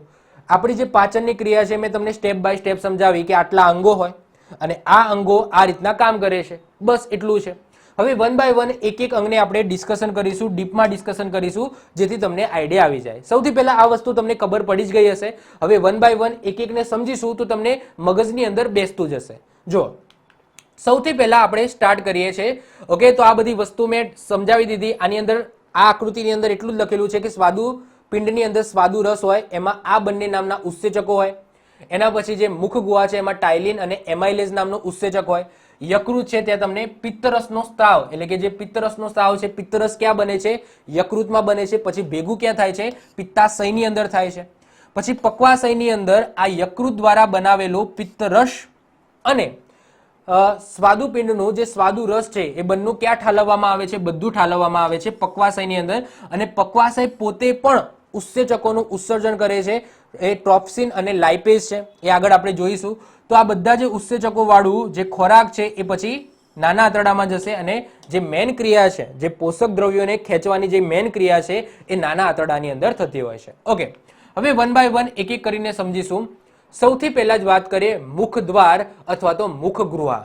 આમ તો મુખ દ્વાર અને મુખ ગુહા અલગ અલગ છે. મુખ દ્વાર એટલે કે જ્યાંથી ખોરાક એન્ટર થાય છે એને મુખ દ્વાર કહીશું, અને મુખ ગુહા એટલે શું? આપણા જડબાનો ભાગ એટલે કે અંદરનો ભાગ, જે અંદરનું પોલાણ છે એ ભાગ. તો જુઓ, મુખ દ્વાર મુખ ગુહામાં ખુલે છે. આ જે મુખ દ્વાર છે એ ક્યાં ખુલે છે? મુખ ગુહાની અંદર ખુલે છે. એટલે કે આ મારું શું છે? મુખ ગુહા છે, અંદરનો ભાગ. ખોરાકના પાચનની શરૂઆત મુખ ગુહા અથવા તો મોંની અંદર શરૂ થઈ જાય છે. મુખ ગુહા ઉપલા અને નીચલા જડબાનું પોલાણ છે, જેની તળિયે જીભ પર મોટી સંખ્યામાં તમને સ્વાદાંકુરો જોવા મળશે. આની વાત પછી આપણે કરીશું, જીભને આપણે અલગથી ભણીશું. તો સ્વાદાંકુરો આવેલા છે જેનાથી સ્વાદની પરખ થાય છે. આગળ વાત કરીએ, મુખ દ્વારમાં લાળ ગ્રંથિમાં ટાઇલિન અને એમાઇલેઝ નામનો ઉત્સેચક તમને જોવા મળશે. આ ઇમ્પોર્ટન્ટ છે, તમને એક્ઝામમાં પૂછાય કે લાળ ગ્રંથિની અંદર કયા નામનો ઉત્સેચક જોવા મળે છે? તો ટાઇલિન અને એમાઇલેઝ નામનો ઉત્સેચક જોવા મળે છે. અને જ્યારે પણ તમને ઉત્સેચક શબ્દ સંભળાય ત્યારે તમારે શું યાદ કરવાનું? કે ઉત્સેચક એટલે શું? પાચનની ક્રિયામાં મદદ કરે. જ્યારે પણ તમે સાંભળો ઉત્સેચક એટલે શું? પાચનની ક્રિયામાં મદદ કરે, એને ઉત્સેચક કહેવામાં આવે. તો ઉત્સેચક છે એ આવેલા છે. ટાઇલિન શું કરશે કે જ્યારે પણ ખોરાક છે એ મોઢાની અંદર હશે ત્યારે ટાઇલિન નામનો ઉત્સેચક ખોરાકમાં રહેલું જે સ્ટાર્ચ છે, જ્યારે પણ સ્ટાર્ચ બોલું છું એટલે કે કાર્બોહાઈડ્રેટ છે, એ કાર્બોહાઈડ્રેટનું પાચન કરીને માલ્ટોઝની અંદર કન્વર્ટ કરશે. અને જે એમાઇલેઝ હતો એ એમાઇલેઝ શું કરશે? આ જે માલ્ટોઝ છે આ માલ્ટોઝનું ગ્લુકોઝની અંદર કન્વર્ટ કરી નાખશે. તો જે તમે કાર્બોહાઈડ્રેટ છે, મતલબ કે સમજી લો રોટલી ખાવ છો અથવા તો ભાત ખાવ છો, જેમાં સૌથી વધારે કાર્બોહાઈડ્રેટ રહેલો છે, તો એની પાચનની ક્રિયા તો ક્યાં થઈ જાય છે? મોઢાની અંદર જ થઈ જાય છે. અને એવું કહેવાય છે કે આપણે જે ખોરાક ખાઈએ છીએ ને એમાંથી જે 60% ખોરાક છે ને એ આપણા મોઢાની અંદર પચી જવો જોઈએ. એટલે કે આપણે એટલું સ્લોલી ખાવાનું છે, એટલા કહેવાય કે મોઢું એટલું હલાવવાનું છે. એટલે કે એક જ કંઈક પણ વસ્તુ ખાઈએ છીએ. અમુક લોકો એવા હોય છે કે ખાવાની વસ્તુ ડાયરેક્ટ ઉતારી દેતા હોય છે, તો એવું તો ક્યારેય પણ ન કરવું જોઈએ. પૂરતા પ્રમાણમાં જે લાળ ગ્રંથિમાંથી જે લાળ રસ નીકળેલો છે એ પૂરતા પ્રમાણમાં ખોરાકની અંદર ભેળવવો પડે, તો જ જે અંદર બેક્ટેરિયા હોય છે એ બેક્ટેરિયા પણ મરે અને સારું એવું પાચન પણ થઈ શકે. તો આગળ વધીએ છીએ, તો એમાઇલોઝ શું કરશે? માલ્ટોઝનું ગ્લુકોઝની અંદર રૂપાંતરણ કરી નાખશે. અને આ સાથે લાળ ખોરાકને જંતુ રૂપ પણ બનાવે છે. આ જે લાળ છે ઓકે, એ ખોરાકને શું? જંતુ મૂકે, એટલે કે જે બેક્ટેરિયા છે એને લાળ છે એ મારી નાખે છે ત્યાં ને ત્યાં જ. ક્લિયર? તો આઈ હોપ સો મુખ ગુહાની અંદર ખબર પડી જ ગઈ હશે કે આ જે ખોરાક છે એ ખોરાક તમે એન્ટર કરો છો, આ છે તમારો મુખ ગુહાનો ભાગ, જેની અંદર જે લાળ ગ્રંથિ છે એ લાળ ગ્રંથિ દ્વારા ટાઇલિન અને એમાઇલેઝ નામનો ઉત્સેચક છે એ આની અંદર ભેળવશે ખોરાકની અંદર, જેનાથી જે કાર્બોહાઈડ્રેટ છે એ કાર્બોહાઈડ્રેટનું ગ્લુકોઝની અંદર રૂપાંતરણ થઈ જશે. સંપૂર્ણ નહીં થાય, સંપૂર્ણ તો ક્યાં થશે? નાના આંતરડામાં થશે, પરંતુ અમુક અંશે જે કાર્બોહાઈડ્રેટ છે એનું રૂપાંતરણ ગ્લુકોઝ અને માલ્ટોઝની અંદર થઈ જશે. ક્લિયર? ચલો વધીએ છીએ હવે આગળ. ઓકે, હવે જે નેક્સ્ટ આવે છે દાંત આવે છે. આમ તો દાંતને અલગ ભણવામાં આવે છે, પરંતુ આ પાચન ક્રિયાની અંદર જ ભણી લઈએ. બહુ નાનું છે. જો, તો દાંતની સૌથી બહારનું મજબૂત પડ એ શેનું બનેલું હોય છે? તો ઇનેમલનું બનેલું હોય છે. આ એક્ઝામની અંદર પૂછાયેલો ક્વેશ્ચન તમને પૂછાય કે દાંતનું જે ઉપરનું જે પડ છે, જે મજબૂત પડ છે, એ શેનું બનેલું હોય છે? તો ઇનેમલનું બનેલું હોય છે. હવે ઇનેમલની અંદર કયો ઘટક રહેલો છે? તો કેલ્શિયમ કાર્બોનેટ અને ફોસ્ફરસ ઘટક રહેલો છે. તો જો તમને ઘટક પૂછી લે છે કે ભાઈ ઇનેમલમાં કયો ઘટક રહેલો છે, તો કેલ્શિયમ કાર્બોનેટ અને ફોસ્ફરસનો ઘટક રહેલો છે. આ યાદ રાખજો. ઉપલા જડબામાં 16 અને નીચલા જડબામાં 16 એમ કુલ કેટલા દાંત આવેલા હોય છે? તો 32 દાંત આવેલા હોય છે. કહીએ છે ને કે તારી 32 પાડી નાખીશ, તો એનો મતલબ શું? કે તમારા મોઢામાં 32 દાંત છે. એટલે કે પુખ્ત વયનો કોઈ વ્યક્તિ હોય છે તો એના મોઢામાં 32 દાંત હોય છે, 16 ઉપર અને 16 નીચે. હવે જો કોઈ નાનું બાળક હોય છે, એટલે કે 5 થી લઈને 6 વર્ષનું બાળક હોય છે, તો એમાં દુધિયા દાંત આવે છે. જે વિસદ દાંત હોય છે, એટલે કે ઉપર 10 દાંત હોય છે અને નીચે 10 દાંત હોય છે, જે આગળ જતા પડી જાય છે અને પછી પરમેનન્ટ જે દાંત છે એ આવે છે. તો આ દુધિયા દાંત તો ઓકે 6 વર્ષ પછી પડી જાય છે અને પછી નવા દાંત આવે છે, એટલે કે ઉપર 16 અને નીચે 16 જે પરમેનન્ટ દાંત હોય છે. તો 5 થી 6 વર્ષ સુધી ઓકે 20 દાંત હોય છે, ઉપર 10 અને નીચે 10, જેને દુધિયા દાંત કહેવામાં આવે છે. હવે દાંત છે ને એ 4 પ્રકારના હોય છે. તમે દાંત જોશો તો બધા સરખા છે ના. ઓકે, પાછળ આપણે કહીએ છીએ તો દાઢ છે, આગળના દાંત થોડા તીક્ષ્ણ છે, આ બાજુનો થોડો દાંત જોશો તો આમ નુકીલો છે. તો એ રીતના 4 પ્રકાર પાડવામાં આવે છે, તમે અહીંયા જોઈ શકો છો. તો આ રીતના 4 પ્રકારના તમને શું જોવા મળશે? દાંત જોવા મળશે. અહીંયા જે પહેલો દાંત છે એ પહેલો દાંત છે એને કહેવામાં આવે છે કાપવા માટેનો. અહીંયા તમે જોઈ શકો છો કાપવા માટેનો છેદક દાંત કહેવામાં આવે છે, કાપવા માટેનો છેદક દાંત. તમને સ્ક્રીન ઉપર બતાવું, અહીંયા બતાવું તો એ તમને ક્યાં જોવા મળશે? તો અહીંયા તમારો ઓકે જે ત્રીજા નંબરનો દેખાય છે ને આ, તો આ તમને જોવા મળશે, જેને છેદક દાંત કહેવામાં આવે છે, જે કાપવા માટે યુઝ થાય છે. તો તમારા જે બે મેન છે ને એની આજુબાજુના જે બે દાંત છે એ તમારા આવા જોવા મળશે. એના પછી આગળ વાત કરીએ, જે બીજા નંબરનો છે એ ચીરવા માટેનો દાંત છે, જેને રાક્ષસી દાંત કહેવામાં આવે છે, જે આ ટાઈપનો હોય છે, ઉપરથી થોડો આ રીતનો હોય છે, જેને રાક્ષસી દાંત કહેવામાં આવે છે, જે ચીરવા માટે કામમાં આવે છે. એ તમને ક્યાં જોવા મળશે? તો એ તમને જોવા મળશે અહીંયા જે બીજા નંબરે લખેલું છે ત્યાં. તો જે આગળ આપણે જે જોયા ઓકે આગળ એના જસ્ટ બાજુના જે બે દાંત છે એ કયા છે? તો એ ચીરવા માટેના દાંત છે, રાક્ષસી દાંત છે, એટલે કે છેદક દાંત છે. છેદક દાંતની બાજુના જે બે દાંત છે એને રાક્ષસી દાંત કહેવામાં આવે છે. એના પછી આવે છે ભરડવા માટેના અગ્ર દાઢ છે. તો એ તમને ક્યાં જોવા મળશે? તો એ તમને જોવા મળશે આ પહેલો નંબર લખ્યો ત્યાં. મતલબ કે જ્યાં આ જે ચીરવા માટેના દાંત પૂરા થાય છે એના પછી આ ટાઈપના જે દાંત છે એ શરૂઆત થાય છે, તો એને કયા કહેવામાં આવે છે? ભરડવા માટેના દાંત કહેવામાં આવે છે. અને પછી છેલ્લે અન્ય દાઢ કહેવામાં આવે છે, જે તમને છેલ્લે જોવા મળશે. તો આ જે છેલ્લે છે આ બાજુથી 3 આ બાજુથી 3, તો એને શું કહેવામાં આવે છે? તો એ આ ટાઈપની હોય છે, જેને અન્ય દાઢ કહેવામાં આવે છે. તો આ રીતના 4 પ્રકારના તમને દાંત જોવા મળશે. તો આપણે તો અત્યારે પાચન તંત્ર ભણીએ છીએ, તો વધારે આની અંદર ડિસ્કશન નહીં કરીએ, અને આપણે અલગથી ભણીશું. પણ એજ ઓફ નાવ થોડી એવી માહિતી આપી દીધી કે આ ટાઈપના 4 દાંત તમારા શરીરની અંદર મતલબ કે તમારા મોઢાની અંદર હોય છે. ચલો, તમને જો ક્વેશ્ચન પૂછાશે તો આ બે યાદ રાખી લેજો, ઇનેમલ અને કેલ્શિયમ કાર્બોનેટ અને ફોસ્ફરસ એના બનેલા હોય છે દાંત. ક્લિયર? ચલો વધીએ છીએ આગળ. એના પછી આપણો ખોરાક છે એ ખોરાક ક્યાં આવી ગયો? કંઠનળીની અંદર આવી ગયો. મોઢાનો ભાગ પૂરો થઈ ગયો. હવે મોઢામાંથી ક્યાં આવી ગયો? કંઠનળીની અંદર આવી ગયો. કંઠનળી મેં તમને કીધી હતી કે જ્યાં શ્વાસનળી અને અન્નનળીનું જોઈન્ટ છે, ઓકે, જ્યાં બંને જગ્યાએ એક જ જગ્યાએ ભેગા થાય છે, શ્વાસનળી અને અન્નનળી, તો એને શું કહેવામાં આવે છે? કંઠનળી કહેવામાં આવે છે. હવે જોઈએ કંઠનળીની અંદર સમજીએ શું છે, શું લખેલું છે. તો મુખ ગુહા અને અન્નનળી વચ્ચેના ભાગને શું કહેવામાં આવે છે? કંઠનળી કહેવામાં આવે છે. એટલે કે આ જે અન્નનળી છે અને આ મુખ ગુહા છે એના વચ્ચેનો જે ત્રિકોણ ભાગ છે તો એને કંઠનળી કહેવામાં આવે છે.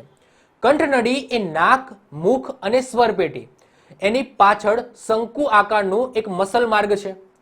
કંઠનળી ખોરાક અને શ્વાસ બંને માટેનો સામાન્ય માર્ગ છે. એટલે કે તમે શ્વાસ લો છો અને તમે ખોરાક ખાઓ છો તો એ કંઠનળીમાંથી તો પસાર થશે. ઓકે, તો બંનેનો કોમન છે, સામાન્ય માર્ગ છે, જે શ્વાસનળી અને અન્નનળીની અંદર ખુલે છે. અન્નનળી અને શ્વાસનળી વચ્ચે એક પડદો હોય છે, જેને કહેવામાં આવે છે ઘાટી ઢાંકણ. યાદ રાખજો. તો જ્યારે પણ તમે ખોરાક ખાઓ છો તો આ જે ઘાટી ઢાંકણ છે એ ક્યાં વખાઈ જશે? તો શ્વાસનળી ઉપર વખાઈ જશે, જેથી ખોરાક છે એ ખોરાક શ્વાસનળીની અંદર ના જાય. તો અહીંયા તમે જોઈ શકો છો, તો જે ઘાટી ઢાંકણ તમારું જે છે એ અહીંયા હશે. ઓકે, તો ઘાટી ઢાંકણ શું કરશે? તો આ જે શ્વાસનળી છે, આ રીતના શ્વાસનળી હશે, તો આ શ્વાસનળીને આટલેથી બંધ કરી નાખશે, જેથી તમે જે ખોરાક લો છો એ અહીંયા શ્વાસનળીની અંદર ન જાય. તો એના માટેનું જે ઢાંકણ છે એને શું કહેવામાં આવે છે? તો ઘાટી ઢાંકણ કહેવામાં આવે છે. જ્યારે ખોરાક અન્નનળીમાંથી પસાર થાય છે ત્યારે શ્વાસ દ્વાર ઘાટી ઢાંકણથી બંધ થઈ જાય છે, જેથી ખોરાક છે એ શ્વાસનળીની અંદર જતો નથી. એના પછી વાત કરીએ અન્નનળી. તો અન્નનળી એટલે શું? પાઇપ જ છે. જે ખોરાક છે એ ખોરાકને ક્યાં લઈ જાય છે? તો જઠરની અંદર લઈ જાય છે, તો એને શું કહેવામાં આવે છે? અન્નનળી કહેવામાં આવે છે. તો અન્નનળીની લંબાઈ પૂછાય તો અન્નનળીની લંબાઈ 23 થી લઈને 25 સેન્ટીમીટર જેટલી હોય છે. અન્નનળી મોઢામાંથી ચવાયેલો અને લાળ સાથે ઓકે, ભળેલો જે ખોરાક છે એ ખોરાકને જઠર સુધી લઈ જવાનું કામ કરે છે. તો અન્નનળીનું કામ શું કે મોઢાની અંદર જે લાળ ભળેલો જે ખોરાક છે એને ક્યાં લઈ જવું, તો આ જઠર છે આ જઠરની અંદર લઈ જવું. હવે ખોરાક ક્યાં આવી ગયો, તો ખોરાક જઠરની અંદર આવી ગયો છે. તો હવે વાત કરીએ જઠરની. જઠર પહેલા તો હું તમને આકૃતિમાં બતાવી દઉં. તો આ અન્નનળી છે, આ અન્નનળીમાંથી આ જઠરનો ભાગ છે. તો જઠર એટલે આ રીતના યુ આકારનો તમને ટન જોવા મળશે, તો આને જઠર કહેવામાં આવે છે. તો જો અન્નનળી અને જઠર છે એ બંને વચ્ચેનું જે જોઈન્ટિંગ હશે, ઓકે, તો ત્યાં કયો વાલ આવેલો છે, તો આવેલો છે કાર્ડિયક વાલ, જેને હાર્દિક વાલ પણ કહેવામાં આવે છે. તો કાર્ડિયક વાલ દ્વારા અથવા તો હાર્દિક વાલ દ્વારા જે અન્નનળી છે અને જે જઠર છે એ બંનેનું જોડાણ થયેલું છે. તો આ તમને એક્ઝામમાં પૂછાય લે કે ભાઈ અન્નનળી અને જઠરને જોડતા વાલ્વને શું કહેવામાં આવે છે, તો કાર્ડિયક વાલ અથવા તો હાર્દિક વાલ કહેવામાં આવે છે. જઠર અન્નમાર્ગનો સૌથી પહોળો ભાગ છે. ઓકે, અન્નમાર્ગનો જો સૌથી પહોળો ભાગ હોય તો એ તમને આ જોવા મળશે, જ્યાં ખોરાક છે એ સારી રીતના, ઓકે, આમ વલોવા માટેની સારી એવી જગ્યા છે. બાકી તમે આંતરડું જુઓ કેટલું નાનું છે, આ અન્નનળી કેટલી નાની છે. આ જગ્યા સારી એવી છે જ્યાં કહેવાય કે ગોળ ગોળ ગોળ ગોળ ગોળ જે આપણો ખોરાક છે એ 3 થી 4 કલાક શું થશે, ફરતો રહેશે. તો જઠર એ અન્નમાર્ગનો સૌથી પહોળો ભાગ છે. જઠર જે આકારની સ્નાયુઓની બનેલી કોથળી જેવી રચના છે, જે ઉદર એટલે કે પેટની ડાબી બાજુએ તમને જોવા મળશે. આ જે પેટ છે એની ડાબી બાજુએ તમને જોવા મળશે. ઓકે, હું અહીંયા ઊભો છું તો આ હાથ એટલે કે આ મારો ડાબો ભાગ છે, તો અહીંયા તમને ક્યાંક જોવા મળશે. શું જોવા મળશે, તો જઠર તમને જોવા મળશે. એટલે કે અહીંયાથી ખાવાનું આવ્યું તો અહીંયાથી શું કર્યું છે, આ રીતના યુ ટર્ન માર્યો છે. તો યુ ટર્ન માર્યો એટલે કઈ બાજુ, તો આ રીતના ડાબી બાજુ જોવા મળશે. જઠરની દિવાલમાં રહેલી જઠર ગ્રંથિઓ, એમાંથી જઠર રસનો સ્ત્રાવ થાય છે, જે ખોરાકમાં ભેળવાય છે. ઓકે, આ જે જઠર રસ છે, આ જઠર રસ ક્યાંથી આવે છે, તો જઠરની જે દિવાલો છે એ દિવાલમાંથી આ જઠર રસનો સ્ત્રાવ થાય છે, જે આગળ જતા ખોરાકની અંદર ભેળવાય છે. આ જઠર રસની અંદર શું હોય છે, તો મેં તમને કીધું હતું મંદ HCl હોય છે. આગળ આપણે ભણીએ છીએ. ખોરાક જઠરમાં એકઠો થઈને કેટલા 3 કલાક વલોવાય છે અને જઠરમાં પ્રોટીનના પાચનની શરૂઆત થાય છે. જુઓ, કાર્બોહાઈડ્રેટ હતું એ કાર્બોહાઈડ્રેટના પાચનની શરૂઆત ક્યાંથી થઈ ગઈ હતી, તો મોંમાંથી જ થઈ ગઈ હતી. ઓકે, મોંમાં જે લાળ ગ્રંથિ દ્વારા જે ઉત્સેચકો કાઢ્યા હતા તો એમાં જે કાર્બોહાઈડ્રેટ છે એ કાર્બોહાઈડ્રેટના પાચનની ક્રિયા થઈ ગઈ હતી. અને જે પ્રોટીન છે એ પ્રોટીનના પાચનની ક્રિયા ક્યાંથી શરૂ થઈ જાય છે, તો આ જઠરમાંથી શરૂ થઈ જાય છે. હવે જઠરમાં કોણ કરશે આ પ્રોટીનની પાચનની ક્રિયા, એ આગળ આપણે સમજીએ છીએ. જઠર ખોરાકનો સંગ્રહ 4 થી 5 કલાક કરે છે. 3 કલાક એને વલોવશે અને 4 થી 5 કલાક એ જઠરની અંદર આપણો ખોરાક છે એ રહેશે. હવે સમજી લો કે તમે કોઈ મેદાની વસ્તુ ખાધી છે, પીઝો ખાધો છે, તો 7 થી 8 કલાક પણ જઠરની અંદર આપણી વસ્તુઓ પડી રહેશે.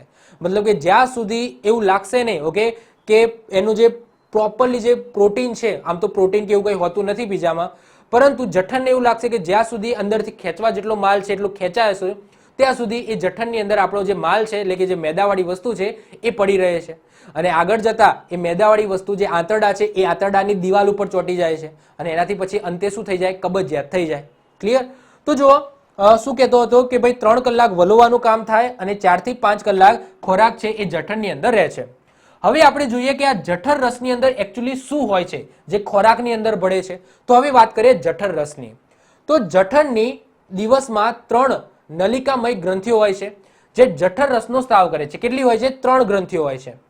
જઠર રસમાં મંદ, ઓકે, મંદ છે તો મંદ હાઇડ્રોક્લોરિક એસિડ એટલે કે HCl, પછી શ્લેષ્મ, રેનિન અને નિષ્ક્રિય પેપ્સિનોજન હોય છે. સાહેબ તમે તો કીધું હતું માત્ર HCl હોય છે, તો HCl મેન હોય છે. એના સિવાય બીજા 3 જોવા મળશે. એમાંથી જે રેનિન છે એ બાળકોમાં જ જોવા મળશે.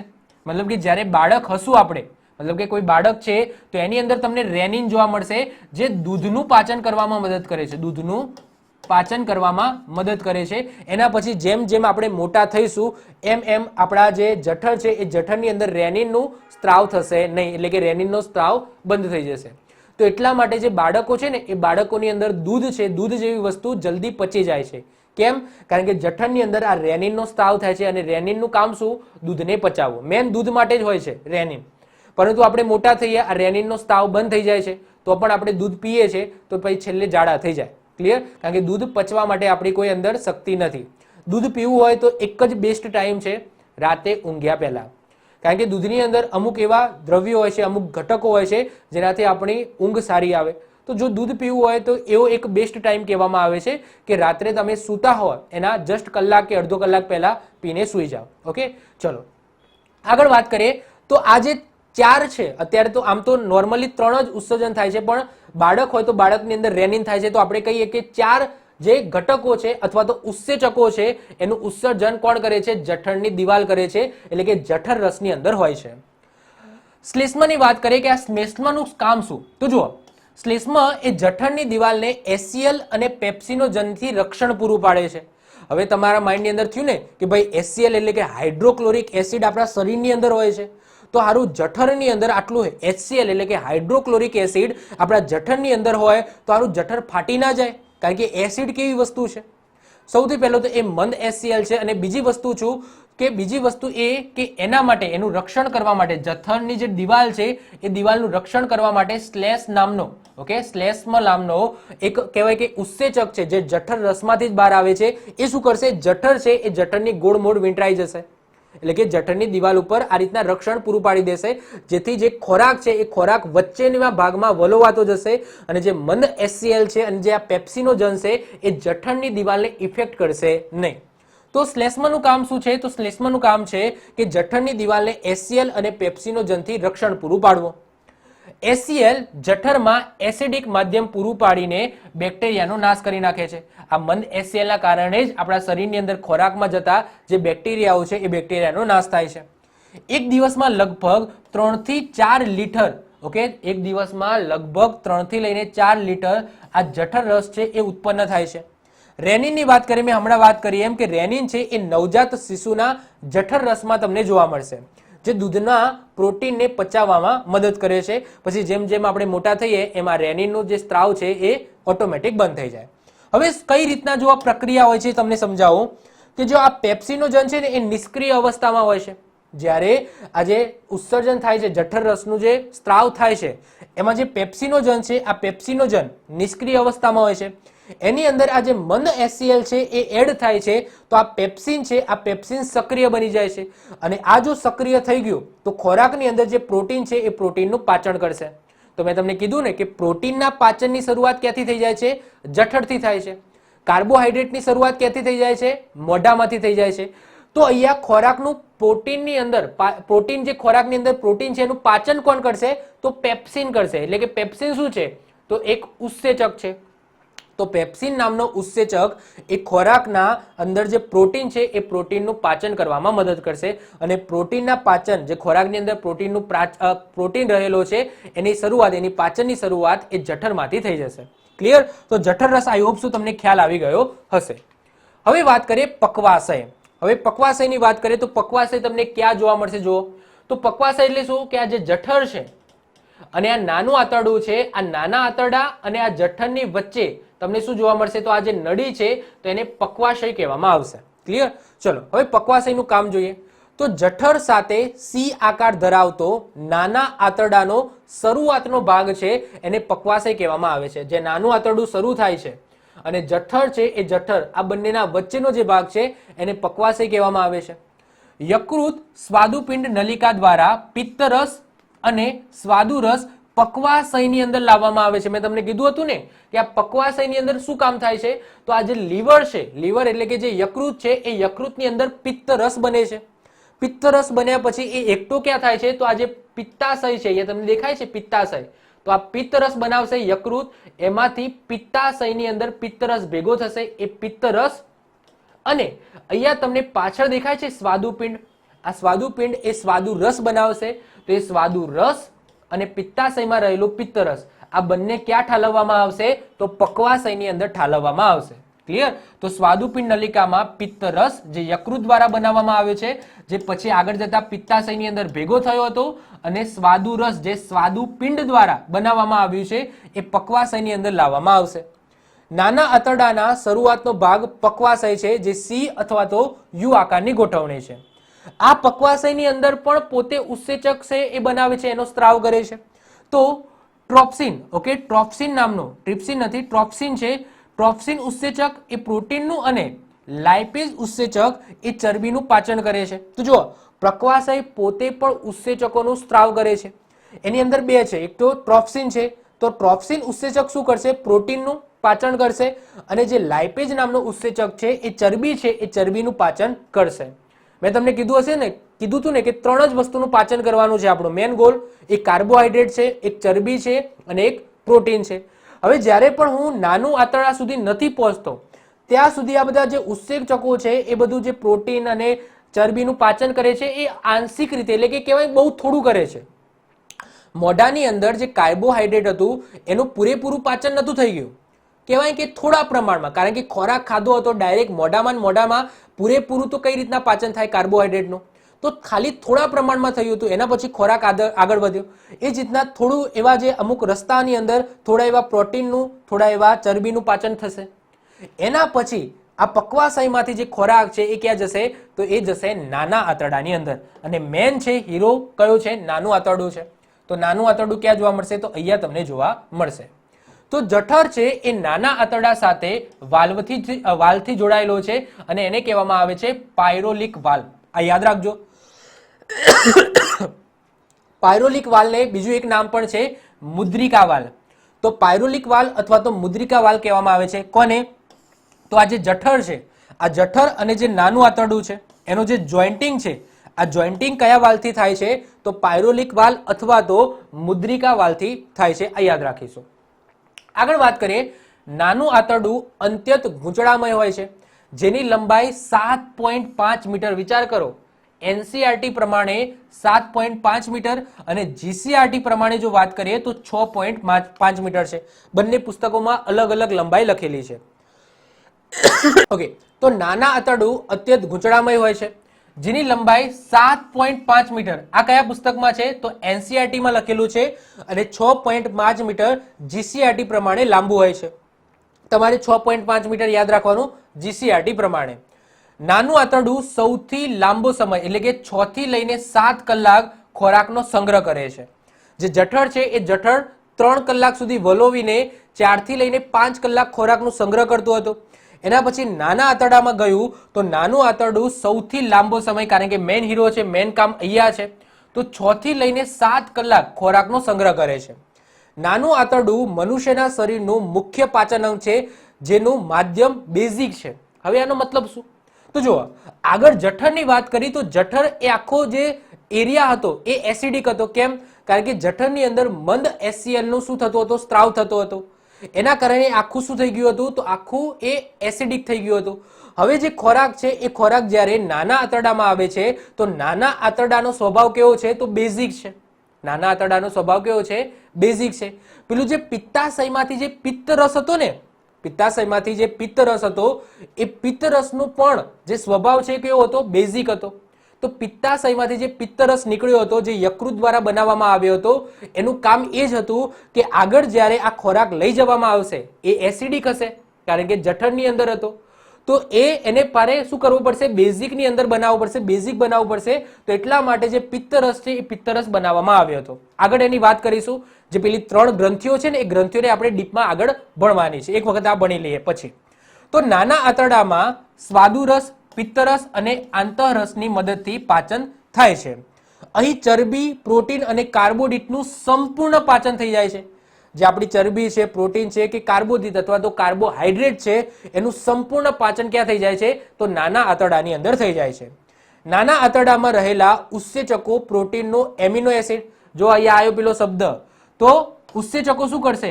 પ્રોટીનનું એમિનો એસિડ. આપણો ગોલ શું હતો? પ્રોટીનનું એમિનો એસિડ બનાવવાનું.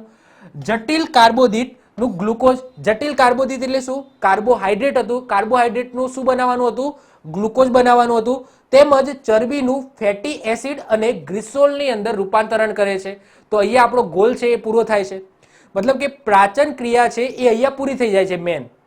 કારણ કે આપણો ગોલ શું હતો? મેં તમને કીધું હતું કે આપણે જે ચરબી છે એ ચરબીનું ફેટી એસિડ અને ગ્લિસરોલની અંદર, પ્રોટીન છે એ પ્રોટીનનું એમિનો એસિડ અને જટિલ કાર્બોદિત અથવા કાર્બોહાઈડ્રેટ છે એનું ગ્લુકોઝની અંદર રૂપાંતરિત કરવું, જે અહીંયા આપણું પૂરું થઈ જાય છે. હવે વાત કરીએ મોટું આંતરડું. એટલે મોટા આંતરડાની અંદર શું હશે? કે એવો ખોરાક જે હવે પચવાનો છે જ નહીં. નાના આંતરડાએ 6 થી 7 કલાક એની અંદર ખોરાક રાખ્યો અને જેટલું ખેંચાતું હતું એટલું ખેંચી લીધું. હવે એવો ખોરાક જે હવે પચવાનો છે જ નહીં, કોઈ પણ સંજોગોમાં નથી પચવાનો, તો હવે એવો ખોરાક ક્યાં જવાનો છે? તો મોટા આંતરડાની અંદર જશે. તો નાના આંતરડામાંથી ખોરાક મોટા આંતરડામાં જાય છે. મોટા આંતરડાની વાત કરીએ તો મોટું આંતરડું એની લંબાઈ 1.5 મીટર એટલે કે 5 ફૂટ છે, જેનો વ્યાસ છે એ નાના આંતરડાથી વધુ હોય છે. ઓકે, એ દેખી શકો છો, આ નાનું આંતરડું છે અંદર ગૂંચવાળું. ઓકે, અને આ મોટું આંતરડું તમે જોઈ શકો છો, તો આ મોટું આંતરડું છે. તો એની સાપેક્ષે એની જે વ્યાસ જોશો તો વ્યાસ તો કેટલો છે? મોટો છે. નાનું આંતરડું અને મોટા આંતરડાનું જે જોડાણ છે, જે એક બંધ કોથળી જેવી રચના હોય છે, જેને અંધાંત્ર કહેવામાં આવે છે. અહીંયા તમે જોઈ શકો છો કે આ એનું અંધાંત્ર છે. અંધાંત્ર એટલે શું? કે જ્યાં નાનું આંતરડું અને મોટું આંતરડું છે એ જોઈન્ટ થયેલું છે. અને અહીંયા તમને નીચે કંઈક દેખાય છે, આ લબડતું, મતલબ કે આટલું અંગ છે, તો આને જ કહેવામાં આવે છે એપેન્ડિક્સ. શું કહેવામાં આવે છે? એપેન્ડિક્સ કહેવામાં આવે છે. આંત્રપુચ્છ કહેવામાં આવે છે. આંત્રપુચ્છ અથવા તો એપેન્ડિક્સ કહેવામાં આવે છે. જ્યાં સુધી આટલી રહે ત્યાં સુધી વાંધો નથી, પરંતુ ભવિષ્યની અંદર જો આ વધ્યું તો એને શું કહેવામાં આવે છે? તો એની સર્જરી કરાવવી પડે, એટલે કે આંત્રપુચ્છ વધી અથવા તો એપેન્ડિક્સ વધી એવું કહેવામાં આવે છે. અને પછી સર્જરી સિવાય ઓકે એનો કોઈ છુટકારો નથી, સર્જરી કરવી જ પડે. હવે જુઓ, અમુક વખતે શું હોય છે, આ રીતના દુખાવો થતો હોય છે, અને દુખાવો છે ને પથરીની અંદર અને એપેન્ડિક્સની અંદર સરખો હોય છે. તમને પથરી ઉપરાંત પથરી ક્યાં હોય? તો પથરી તમને કિડનીની અંદર જોવા મળશે. તો કિડની બંને બાજુ છે, અને આ જે એપેન્ડિક્સ તમને જો ઉપડશે તો યાદ રાખજો જમણી બાજુ જ ઉપડશે. શરૂઆતમાં સેન્ટરમાં દુખાવો થશે, અને દુખાવો થયા પછી ઓકે જમણી બાજુ દુખાવાનું સ્ટાર્ટ થશે. તો જો તમને ભવિષ્યમાં પેટમાં દુખાવો ઉત્પન્ન થાય છે અને જો ડાબી બાજુ થાય છે તો ટેન્શન લેવાની જરૂર નથી, કારણ કે તમને પથરી છે, તમને પથરી હશે, એપેન્ડિક્સ નહીં હોય. પથરીનો ઈલાજ સામાન્ય દવાથી પણ થઈ જાય છે, નીકળી પણ જાય છે. પરંતુ જો તમને દુખાવો છે એ શરૂઆતમાં સેન્ટરમાં થયો દુખાવો અને પછી જમણી બાજુ દુખાવો સ્ટાર્ટ થયો, તો એપેન્ડિક્સ હોઈ શકે છે. એમ નથી કહેતું કે એપેન્ડિક્સ જ હશે, પણ જમણી બાજુ જો દુખાવો થાય છે તો પથરી પણ હોઈ શકે છે અને એપેન્ડિક્સ પણ હોઈ શકે છે. પથરીનો ઈલાજ સિમ્પલ છે, દવાઓથી મટી જાય છે, દવાથી બેસી પણ જાય છે, નીકળી પણ જાય છે. પરંતુ જો એપેન્ડિક્સ થાય છે, મતલબ કે આ આંત્રપુચ્છ વધે છે, તો એની સર્જરી કરવી પડે અને સર્જરીથી કટ કરવી પડે. ઓકે, તો લેપ્રોસ્કોપી કરવી પડે. એ આગળ આપણે જોઈએ છે. ચલો, તો ક્યાં હતા આપણે? અહીંયા હતા. તો કોઈ વાર આ અંધાંત્રમાંથી આગળ જેવું પ્રવર્ધ નીકળે છે, જેને આંત્રપુચ્છ અથવા તો એપેન્ડિક્સ કહેવામાં આવે છે. મોટા આંતરડામાં માત્ર અપચિત ખોરાકમાંથી પાણીનું અવશોષણ થાય છે. મતલબ કે મોટા આંતરડાનું કામ શું? કે એવો ખોરાક જે હવે પચવાનો નથી, એમાંથી જે પાણી છે એ પાણીનું શોષણ કરી લેશે. હવે જો પાણીનું શોષણ ન કર્યું તો શું થઈ જશે? ડાયરિયા થઈ જશે, એટલે કે ઝાડા થઈ જશે. મતલબ કે કોઈ દિવસ તમને ઝાડા થઈ જાય છે, ડાયરિયા થઈ જાય છે, તો એ દિવસે સમજી લેવાનું કે મોટા આંતરડાએ બરાબર કામ કર્યું નથી. ઓકે, ચલો વધીએ છીએ. હવે નેક્સ્ટ જે છેલ્લો પોઈન્ટ આવે છે એ છે મળાશય.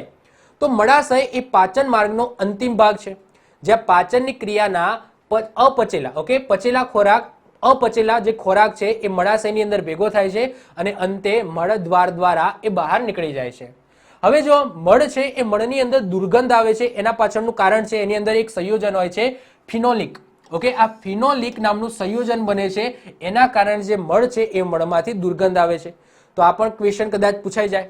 તો અહીંયા સ્કેલ્ટોલ, આ સ્કેલ્ટોલ નામનું ઓકે ફિલોનિક સંયોજન હોય છે, અને ફિલોનિક સંયોજનના કારણે આ જે મળ છે એમાંથી દુર્ગંધ આવતી હોય છે. તો અહીંયા તમે જોઈ શકો છો કે મોટા આંતરડામાંથી આ જે મળ છે એ બધો ક્યાં ભેગો થશે? તો અહીંયા મળાશય હશે. આ મળાશયની અંદર અહીંયા ભેગો થશે અને સવારમાં ઓકે તમારા મળ દ્વાર ખુલી જશે અને તમે મળ ત્યાગ કરી દેશો. ક્લિયર? તો આ રીતના હોય છે. આ આખી જે પ્રક્રિયા છે, એટલે કે મુખ દ્વારથી લઈને અહીંયાથી મોઢામાંથી તમે ખોરાક નાખો છો અને મળ દ્વાર દ્વારા જે અપચિત ખોરાક છે એ બહાર કાઢો છો. આ આખી લંબાઈ કેટલી છે? તો એ પણ આપેલી છે. તો યાદ રાખજો 9 મીટર એટલે કે 33 ફૂટની લંબાઈ છે. મતલબ કે આપણો જે ખોરાક છે એ મોઢામાંથી જાય છે તો 9 મીટર એટલે કે 33 ફૂટ જેટલું સફર કરે છે. ઓકે, તો એમાં તમે જો 7.5 તો કેટલી? 7.5 મીટર તો ખાલી નાના આંતરડાની જ છે.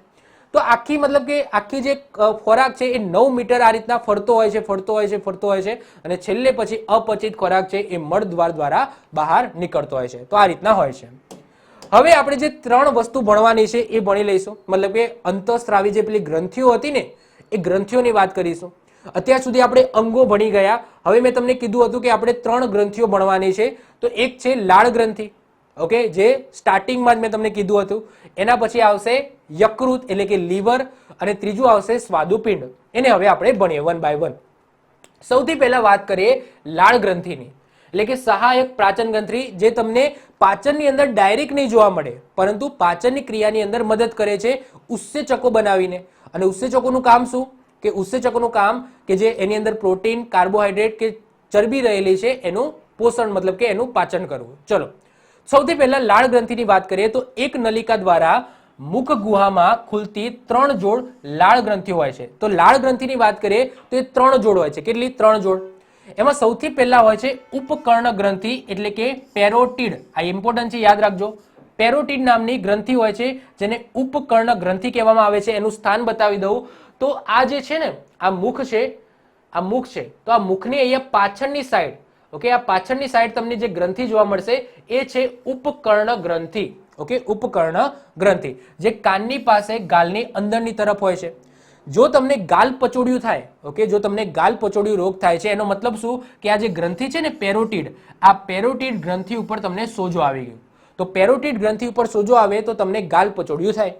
પછી સાપનું ઝેર તેની પેરીટીડ, એટલે કે આ જે પેરોટીડ છે, ઓકે, પેરોટીડ ગ્રંથિમાં જ હોય છે. તો આ જે પેરોટીડ ગ્રંથિ છે એની અંદર, જે સાપની અંદર, આપણામાં તો ના હોય, પણ સાપની અંદર આ રીતના પેરોટીડ ગ્રંથિ હશે, આપણા જેવી જ. ઓકે, પણ એ જે સાપનું ઝેર છે ને આ પેરોટીડ ગ્રંથિની અંદર જ રહેલું હોય છે. દેડકા અને વેલમાં આ લાળ ગ્રંથિ છે એ જોવા નથી મળતી, એટલે કે આ ઉપકર્ણ ગ્રંથિ છે એ જોવા મળતી નથી. એના સિવાય બીજી 2 તમને ગ્રંથિઓ જોવા મળશે. એક છે અધોહનુ ગ્રંથિ અને બીજી છે અધો જીહવા ગ્રંથિ. તો અધોહનુ ગ્રંથિ અને અધો જીહવા ગ્રંથિ ક્યાં જોવા મળશે એ બતાવી દઉં. તો અહીંયા તમને જોવા મળશે આપણી મુખ ગૃહા છે. આ મુખ ગૃહામાં જીભના નીચેના ભાગની અંદર આ રીતના તમને 2 ગ્રંથિઓ જોવા મળશે. એક છે અધોહનુ ગ્રંથિ અને બીજી છે અધો જીહવા ગ્રંથિ. એ તમને અહીંયા દેખાય છે, એનું સ્થાન આપેલું છે કે નીચેલા જડબામાં સહેજ પાછળની તરફ, અને બીજું તમને જોવા મળશે નીચેલા જડબામાં જીભની નીચે. આ 3 ગ્રંથિઓનું કામ એટલું છે કે લાળ ગ્રંથિઓ છે, આ લાળ ગ્રંથિઓ, આ 3 લાળ ગ્રંથિઓ છે, એમાંથી લાળ રસનું શું થાય છે? ઉત્સર્જન થાય છે, એટલે કે લાળ રસનો સ્ત્રાવ થાય છે. ક્લિયર? તો આ 3 ગ્રંથિઓ શું કરે છે? લાળ રસનો સ્ત્રાવ કરે છે. જે આગળ મેં વાત કરીએ એનાથી શું થશે? જે ખોરાક છે એ ખોરાક ચીકણો બનશે, જે બેક્ટેરિયા છે બેક્ટેરિયા મરી જશે, સાથે સાથે જે કાર્બોહાઈડ્રેટ, ઓકે, જે તત્વ છે એનું પાચન થવાનું સ્ટાર્ટ થઈ જશે. ક્લિયર? ચલો વધીએ છીએ હવે આગળ વાત કરીએ યકૃત, એટલે કે લીવરની વાત કરીએ. તો અહીંયા તમને પહેલા હું બતાવી દઉં કે લીવર અથવા તો યકૃત ક્યાં છે. તો અહીંયા તમે જોશો તો અહીંયા મેં તમને કીધું હતું એમ જઠર છે, આ જઠરની ઉપરની સાઈડે તમને શું જોવા મળશે? તો આ રીતના લીવર એટલે કે યકૃત જોવા મળશે. અને જઠરની જસ્ટ નીચેની સાઈડ આ બાજુ અથવા તો પાછળની બાજુ તમને સ્વાદુપિંડ જોવા મળશે. પહેલા વાત કરીએ આપણે યકૃત એટલે કે લીવરની વાત કરીએ. કહેતા એ છે કે દારૂ પીએ ને, તો દારૂ પીએ તો લીવર ખરાબ થઈ જાય. તો લીવરનું કામ શું છે? તો લીવરનું કામ, મેન જો કામ વાત કરીએ તો લીવરનું મેન કામ છે કે જે ઝેરી દ્રવ્યો છે એ ઝેરી દ્રવ્યોનું શોષણ કરી લેવું. તો લીવરનું મેન કામ શું છે? ઝેરી દ્રવ્યોનું શોષણ કરવું. જે આલ્કોહોલિક પદાર્થ છે એનું પણ શોષણ કરી દેવું. તો જો તમે વધારે પડતું આલ્કોહોલ લો છો તો એનું શોષણ, એની અંદર ઝેરી તત્વો હોય છે, અને ઝેરી તત્વોનું શોષણ કોણ કરે છે? આ લીવર કરે છે, યકૃત કરે છે. અને એના કારણે જો તમે વધારે પડતો દારૂ પીવો છો તો આ જે તમારું યકૃત છે એ તમારું ખરાબ થઈ જાય છે. અમુક લોકોને યકૃત અને કિડનીની અંદર ફરક નથી ખબર. યકૃત આપણા શરીરમાં એક જ હોય, કિડની 2 હોય. ઓકે, તમે દારૂ પીવો તો કિડની ખરાબ ના થાય, તમારું શું થાય? લીવર ખરાબ થાય. અમુક લોકો કહેતા હોય છે કે દારૂ પીવાથી તમારી કિડની જતી રહેશે. કિડની ના જાય, શું જાય? યકૃત જાય. કિડનીનું કામ શું છે? તો જે પાણી છે એ પાણીને ગાળવાનું કામ કરે છે, જે લોહી છે એ લોહીને ગાળવાનું કામ કરે છે. જ્યારે યકૃતનું કામ શું? તો જે ખોરાક છે અથવા તો તમે કંઈક પીણું પીવો છો તો એની અંદર કોઈ ઝેરી દ્રવ્યો છે એ ઝેરી દ્રવ્યોને ખેંચી લેશે. ઓકે, ચલો વધીએ છીએ આગળ. લીવરની વાત કરી દઈએ તો એનું સ્થાન ઉદર ગૃહામાં જમણી બાજુએ જઠરની ઉપર છે.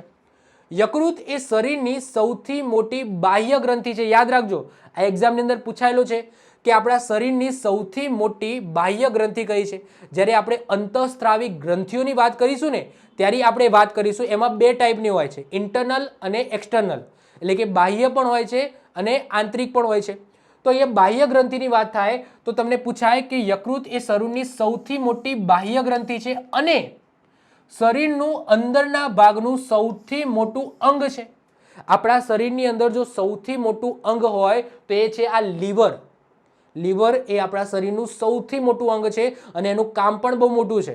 આપણા શરીરની અંદર કોઈ ઝેરી દ્રવ્ય જતું રહે છે તો એને તરત જ પચાવી દેશે. તો આ કેટલું ઇમ્પોર્ટન્ટ છે. તો એટલા માટે આપણા શરીરનું મોટું પણ છે, એ રીતના યાદ રાખી લખો. તો આપણા શરીરના, આપણા બોડીની અંદરના ભાગની વાત કરીએ છીએ તો સૌથી મોટું અંગ કયું છે? તો લીવર છે. ઓકે, આના સિવાય મતલબ કે આનાથી બીજા બધા નાના અંગો છે. ફેફસું પણ નાનું આવશે, દિલ પણ નાનું આવશે, આંતરડા બાતરડા. એ સાઇઝની વાત કરીએ છીએ, વજનની વાત કરીએ છીએ તો એમાં યકૃત છે, લીવર છે, એ પહેલા ક્રમે આવે. વજનની વાત કરીએ તો એનું વજન કેટલું હોય છે? 1.2 kgથી લઈને 1.5 kg. તો આ રીતના વજનની અંદર વાત કરીએ તો એમાં સૌથી મોટું છે, સૌથી મોટું અંગ છે. આગળ વાત કરીએ યકૃતની સપાટી ઉપર પિત્તાશય. ઓકે, પિત્તાશય નામની કોથળી હોય છે જેમાંથી પિત્તરસનો સ્ત્રાવ થાય છે. તો જો યકૃતની સપાટી ઉપર પિત્તાશય જોવા મળશે. ક્યાં છે હું બતાવી દઉં. આ રહ્યું, દેખાય છે. તો જો પિત્તરસ કોણ બનાવશે? સોરી, પિત્તરસ કોણ બનાવશે? તો યકૃત બનાવશે. પિત્તરસ યકૃત બનાવશે. પણ એ બનાયા પછી ભેગું ક્યાં કરશે? ગોડાઉન કયું છે? તો પિત્તાશય છે. તો યકૃત દ્વારા પિત્તરસ બનાવવામાં આવ્યો, એટલે કે ફેક્ટરી પિત્તની યકૃત છે. પણ પિત્તરસ બની ગયા પછી એને ભેગું ક્યાં કરશે? તો પિત્તાશયની અંદર ભેગું કરશે. હવે તમારા માઇન્ડની અંદર ક્વેશ્ચન થાય કે સાહેબ આ પિત્તનો મતલબ શું થાય, અથવા તો પિત્તરસ છે એ શું કરવા બનાવવામાં આવે? તો એનું પણ કારણ છે. જો મેં તમને કીધું હતું કે ભાઈ જઠર છે, એ જઠરની અંદર જે ખોરાક આવ્યા પછી અહીંયા મંદ HCl એટલે કે હાઇડ્રોક્લોરિક એસિડનો સ્ત્રાવ થાય છે. એટલે કે અહીંયા જે આખું આવરણ હશે કેવું હશે? એસિડિક હશે. બધું એસિડિક હશે. હવે ધીમે ધીમે એસિડિકમાંથી હવે એને બેઝિકમાં કન્વર્ટ કરવાનું છે. તો એ જે પિત્ત હશે ને, પિત્ત અથવા તો પિત્ત રસ હશે, આ પિત્ત રસ કેવું એનો સ્વભાવ હશે? તો બેઝિક હશે. તો આ બેઝિક છે એ આની અંદર અહીંયા ઠાલવવામાં આવશે. પક્વાશય છે, આ પક્વાશયની અંદર ઠાલવવામાં આવશે, જેથી આ ખોરાક જે બધો એસિડિક હતો એ હવે ધીમે ધીમે શું થઈ જશે? નોર્મલ અવસ્થામાં આવી જશે. જ્યારે એસિડિક અને બેઝિક બંને ભેગું થાય છે એટલે કે તટસ્થ બની જાય છે. તો આ ખોરાકને તટસ્થ બનાવવા માટે આ જે પિત્તરસ છે એનું કામ છે. એની અંદર કોઈ એવા ઉત્સેચકો નથી જેનાથી ખોરાકની અંદર જે રહેલા ઘટકો છે એનું પાચન થાય, પરંતુ એનું મેઇન કામ શું છે પિત્તરસનું? તો પિત્તરસનું મેઇન કામ છે કે આ જે આવરણ જે એસિડિક બની ગયું છે એને બેઝિક બનાવવું, એટલે કે એને તટસ્થ બનાવી દેવું, બેઝિકનો સ્ત્રાવ કરવો. ક્લિયર? ચલો, તો અહીંયા તમે જુઓ કે યકૃતની સપાટી ઉપર પિત્તાશય નામની કોથળી હશે જેમાંથી પિત્તરસનો સ્ત્રાવ થશે. તો સ્ત્રાવ તો પિત્તાશયમાંથી જ થશે, પણ બનાવશે કોણ? એ. તો યકૃત છે એ એક જ દિવસમાં 600 મિલીલીટર પિત્તરસનો સ્ત્રાવ કરે છે. કોણ? યકૃત. એટલે કે યકૃત બનાવે છે. એટલે કે યકૃતને પિત્તનું કારખાનું અથવા તો ફેક્ટરી કહેવામાં આવે છે. અને જે પિત્તાશય છે એ પિત્તરસનું ગોડાઉન છે. એટલે કે બધું ભેગું ક્યાં થશે? તો પિત્તાશયની અંદર ભેગું થશે. જઠરમાંથી આવતા એસિડિક ખોરાકને પિત્ત બેઝિક બનાવે છે. મેં તમને કીધું એમ યકૃતનું મુખ્ય કામ ઝેરી દ્રવ્યો અને આલ્કોહોલનું વિઘટન કરવું. આ યાદ રાખજો, જે ઝેરી દ્રવ્યો છે એનું આલ્કોહોલ છે એનું વિઘટન કરી નાખવું. કમળો એ યકૃતનો રોગ છે. આ રોગમાં યકૃત ઉપર સોજો આવે છે. કોઈને થાય ને કમળો, તો આ કમળો કઈ રીતના થાય? તો જે યકૃત છે, જે લીવર છે, એ લીવર ઉપર હોજો આવે તો એને શું કહેવામાં આવે? કમળો કહેવામાં આવે. કે ભાઈ આને તો શું થઈ ગયો? કમળો થઈ ગયો. આગળ વાત કરીએ જે ત્રીજા નંબરનું ઓકે જે છે એ ગ્રંથિ છે જેને કહેવામાં આવે છે સ્વાદુપિંડ. સ્વાદુપિંડનું સ્થાન મેં તમને હમણાં જ કીધું કે જ્યાં જઠર છે એ જઠરની પાછળની બાજુ તમને જોવા મળશે. શું જોવા મળશે? સ્વાદુપિંડ જોવા મળશે. તે શરીરની એકમાત્ર મિશ્ર ગ્રંથિ છે. મેં તમને અંતઃસ્ત્રાવી ગ્રંથિ નથી ભણાવી એટલા માટે તમને ખબર નહીં હોય કે અંતઃસ્ત્રાવી જે ગ્રંથિઓ છે એનું કામ શું છે. આ છે ને મિશ્ર ગ્રંથિ છે. મિશ્ર ગ્રંથિ એટલે શું? કે અમુક ગ્રંથિઓ છે ને એ માત્ર ને માત્ર ઉત્સેચકનું સ્ત્રાવ કરે. અમુક એવી ગ્રંથિઓ છે જે માત્ર ને માત્ર શું કરે? અંતઃસ્ત્રાવનો શું કરે? સ્ત્રાવ કરે. પરંતુ અમુક એવી ગ્રંથિઓ જોવા મળશે, અમુક નહીં, માત્ર એક જ ગ્રંથિ એવી જોવા મળશે સ્વાદુપિંડ જે અંતઃસ્ત્રાવનો પણ સ્ત્રાવ કરે છે અને ઉત્સેચક છે આ ઉત્સેચકનો પણ સ્ત્રાવ કરે છે. સ્વાદુપિંડ છે એ સ્વાદુ રસનો સ્ત્રાવ કરે છે જેની અંદર એમાઇલેઝ, લાઇપેઝ, પછી ન્યુક્લિએઝ અને ટ્રિપ્સિન આ બધા શું રહેલા છે? ઉત્સેચકો રહેલા છે. તો એક તો વાત કરીએ સ્વાદુ રસ, એટલે કે જે સ્વાદુપિંડ છે જેના દ્વારા સ્વાદુ રસ છે એ બહાર આવ્યો છે, એનો સ્ત્રાવ કર્યો છે. એ બધું ક્યાં ઠાલવવામાં આવશે? મેં તમને કીધું એમ કે આ જે પક્વાશય છે આ પક્વાશયની અંદર ઠાલવવામાં આવશે. તો એની અંદર બધા કયા કયા ઉત્સેચકો હશે? તો આ બધા ઉત્સેચકો હશે એમાઇલેઝ, લાઇપેઝ, ન્યુક્લિએઝ અને ટ્રિપ્સિન હશે. હવે સ્વાદુપિંડની વધારાની વાત કરીએ, મતલબ કે આપણી પાચન ક્રિયા સાથે સંકળાયેલું નથી પણ સ્વાદુપિંડ ભણીએ છીએ તો એની વાત કરી લઈએ. હવે સ્વાદુપિંડની વાત કરીએ તો ઇન્સ્યુલિન અને ગ્લુકોન બે અંતઃસ્ત્રાવ ઉત્પન્ન કરે છે અને આ અંતઃસ્ત્રાવ મોસ્ટ આઈએમપી છે આપણા શરીર માટે. આપણા શરીર માટે કેમ? પેલી જે ડાયાબિટીસ કહો છો ને કે મને ડાયાબિટીસ થઈ ગઈ, તો એ ડાયાબિટીસ કોના લીધે થાય? તો એ જે ઇન્સ્યુલિન છે જે સ્વાદુપિંડ દ્વારા અંતઃસ્ત્રાવ ઉત્પન્ન કરવામાં આવે છે એના કારણે થાય. મતલબ કે આનો જો પ્રોપરલી ઇન્સ્યુલિન છે એ ઉત્પન્ન કરવામાં આવે, આનો પ્રોપર અંતઃસ્ત્રાવ કરવામાં આવે તો ઓકે આપણને ડાયાબિટીસ ના થાય. પરંતુ જો આપણા શરીરની અંદર પૂરતી માત્રામાં ઇન્સ્યુલિન ન બન્યું તો આપણને શું થઈ જશે? ડાયાબિટીસ થઈ જશે. હવે ધ્યાનથી સમજો, આ બહુ સમજવા જેવી બાબત છે. જો સ્વાદુપિંડ છે ને એ ઇન્સ્યુલિન અને ગ્લુકોન, આ બે અંતઃસ્ત્રાવ ઉત્પન્ન કરે છે. બંનેના જે કામ છે એકબીજાથી વિપરીત છે. જો ઇન્સ્યુલિન છે ને એ ઇન્સ્યુલિન વધારાના જે ગ્લુકોઝ છે એનું ચરબીની અંદર રૂપાંતરણ કરે છે. મતલબ કે તમે ખા કરો, જરૂરિયાત હોય એના કરતાં પણ ખા કરો તો શું થશે? મતલબ કે સમજી લો મારા શરીરની અંદર આટલું ખાવાની જરૂર છે પણ હું આટલું ખાઈ જાઉં છું તો શું થશે? તો વધારાનું જે હશે એની ચરબી બનશે અને ચરબી કોણ બનાવશે? તો આ ઇન્સ્યુલિન બનાવશે. તો વધારાનું જે ગ્લુકોઝ હશે, ગ્લુકોઝ એટલે કે વધારાનો જે ખોરાક હશે, આ ખોરાકનું ચરબીની અંદર રૂપાંતરણ કોણ કરી નાખશે? તો ઇન્સ્યુલિન કરી નાખશે. ગ્લુકોનની વાત કરું તો ગ્લુકોન શું કરશે? તો ગ્લુકોન છે એ ગ્લાયકોજન એટલે કે જે ચરબી છે એ ચરબીનું શક્તિની અંદર રૂપાંતરણ કરશે, એટલે કે ગ્લુકોઝની અંદર રૂપાંતરણ કરશે, એટલે કે એનાથી આખું ઉલટું કરશે. હવે માની લો કે તમારા શરીરની અંદર ચરબી છે, હવે તમે રનિંગ કરો છો, એક્સરસાઇઝ કરો છો અને તમે ખોરાક નથી ખાતા તો પોષણ ક્યાંથી મેળવવામાં આવશે? તો આ ચરબીમાંથી પોષણ મેળવવામાં આવશે. હું સમજી લો જાડો પાડો છું, ચરબી વધી ગઈ છે મારા શરીરની અંદર, હું ખોરાક નથી લેતો પણ એક્સરસાઇઝ કરું છું તો મારા શરીરને ગ્લુકોઝની જરૂર હોય તો એ ગ્લુકોઝ ક્યાંથી આવશે? તો મારા શરીરની જે ચરબી છે ચરબીને બારીને ઓકે એનું ગ્લુકોઝ બનાવવામાં આવશે અને એ કામ કોણ કરશે? આ ગ્લુકોન કરશે. તો ગ્લુકોન શું કરશે? તો આ જે ચરબી છે એ ચરબીનું શક્તિ એટલે કે ગ્લુકોઝની અંદર રૂપાંતરણ કરશે. અને ઇન્સ્યુલિન શું કરશે? કે હું વધારે પડતું ખાઉં છું તો મારા શરીરને જરૂર છે એના કરતાં પણ વધારે કરશું તો એ વધારાનું જે ખોરાક છે એનું ચરબીની અંદર રૂપાંતરણ કરી દેશે. એટલે ચરબી ઘટાડવી હોય તો ખાવાનું ઘટાડવું પડે. આગળ વાત કરીએ, જ્યારે સ્વાદુપિંડમાં ખામી સર્જાય છે, સમજી લો આ સ્વાદુપિંડ છે એની અંદર કોઈ ખામી સર્જાઈ અને જે આ ઇન્સ્યુલિન છે આ ઇન્સ્યુલિન યોગ્ય માત્રામાં ઉત્પન્ન નથી થતું. આ ઇન્સ્યુલિન જે શું કરે છે? જે ગ્લુકોઝ છે એ ગ્લુકોઝનું ચરબીમાં રૂપાંતરણ કરે છે. હવે માની લો કે આ જે ઇન્સ્યુલિન છે એ પૂરતી માત્રામાં ઉત્પન્ન નથી થતું તો આ જે ગ્લુકોઝ છે એટલે કે વધારાનું ખોરાક છે એ ચરબીમાં રૂપાંતરણ નહીં થાય તો આ ગ્લુકોઝ છે એ પડી રહેશે અને જો ગ્લુકોઝ આપણા શરીરમાં એમના એમ પડી રહે તો તમને શું થઈ જાય? ડાયાબિટીસ થઈ જાય. તો જ્યારે પણ સ્વાદુપિંડની ખામી સર્જાય છે અને ઇન્સ્યુલિન યોગ્ય માત્રામાં ઉત્પન્ન ન થાય તો ગ્લુકોઝનું પ્રમાણ વધી જાય છે અને ગ્લુકોઝનું પ્રમાણ વધી જાય એટલે તમને મધુપ્રેમ અથવા તો ડાયાબિટીસ નામનો રોગ થઈ જાય છે. તો ડાયાબિટીસ શેના લીધે થાય છે? તો ઇન્સ્યુલિન છે એ ઇન્સ્યુલિનનો જો પૂરતી માત્રામાં સ્ત્રાવ ન થાય તો થાય છે. ક્લિયર? તો આઈ હોપ સો તમને ખ્યાલ આવી ગયો હશે. ઓકે, તો સ્વાદુપિંડ પણ ભણી ગયા. હવે આપણે વાત કરીશું પાચન માર્ગના રોગો. ઓકે, હવે પાચન માર્ગ આખો આપણે ભણી લયા. હવે વાત કરીશું કે હવે પાચન માર્ગની અંદર કયા કયા રોગો સર્જાય છે, તમને કયા કયા રોગો થઈ શકે છે. સૌથી પહેલાં તો એસિડિટી તમને થાય. અને એસિડિટી કેમ થાય? તો જે જઠર છે એ જઠરની અંદર જે મંદ HCl છે એનું પ્રમાણ વધી જાય.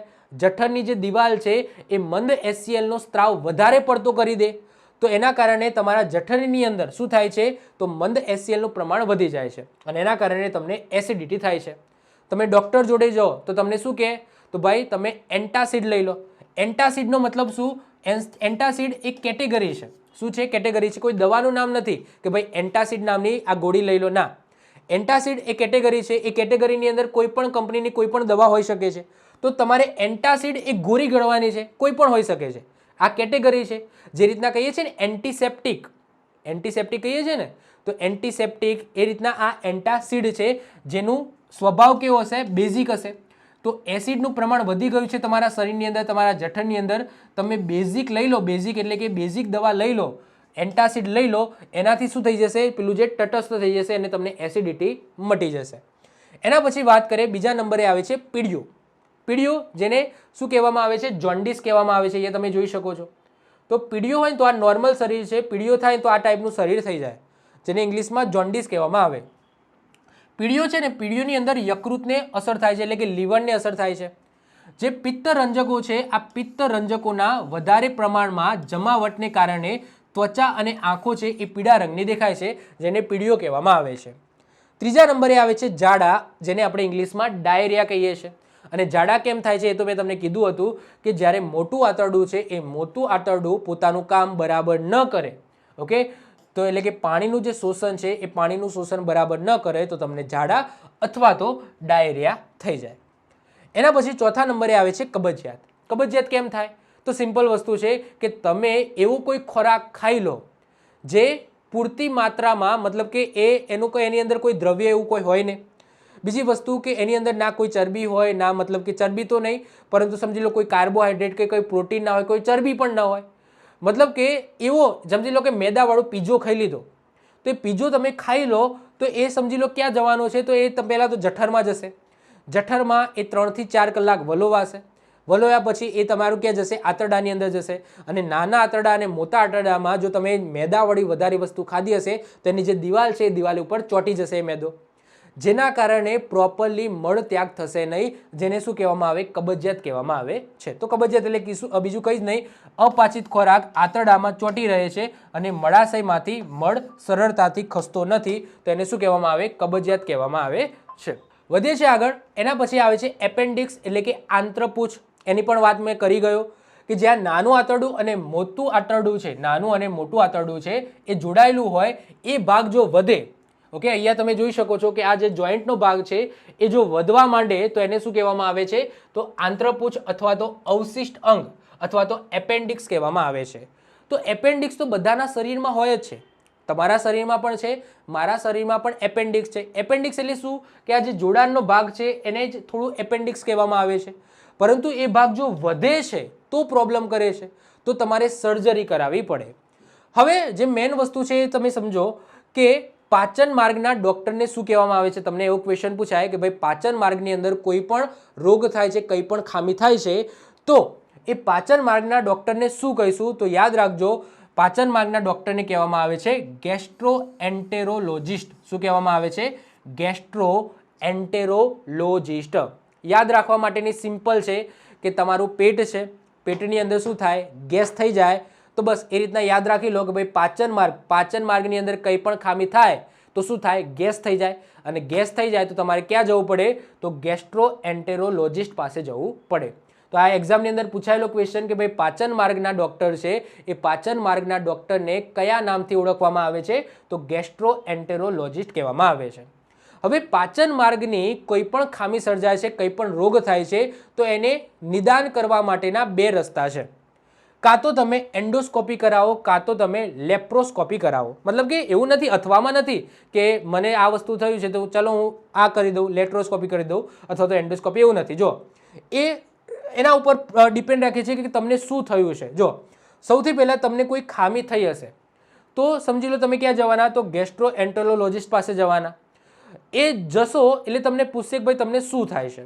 તમે એમ કહેશો કે સાહેબ પેટની અંદર બહુ દુખે છે, ઓકે, 3-4 દાડાથી દુખે છે. હવે ડૉક્ટરને પણ ખબર નથી કે શું થયું છે, તો એ શું કરશે? સૌથી પહેલાં એન્ડોસ્કોપી કરશે. એન્ડોસ્કોપીની અંદર શું કરવામાં આવશે? તો આ રીતના જે ડૉક્ટર છે એ મોં વતે જે કેમેરો છે એ કેમેરો આ રીતના નાખશે. કેમેરો નાખ્યા પહેલાં આ મનુષ્યને, આ જે કહેવાય પેશન્ટ છે, આ પેશન્ટને એક દ્રાવણ પીવડાવવામાં આવશે. એ તમને એક્ઝામમાં પૂછાય છે કે એન્ડોસ્કોપીના પહેલાં જે પેશન્ટ છે એટલે કે જે દર્દી છે એનું કયું દ્રાવણ પીવડાવવામાં આવે છે?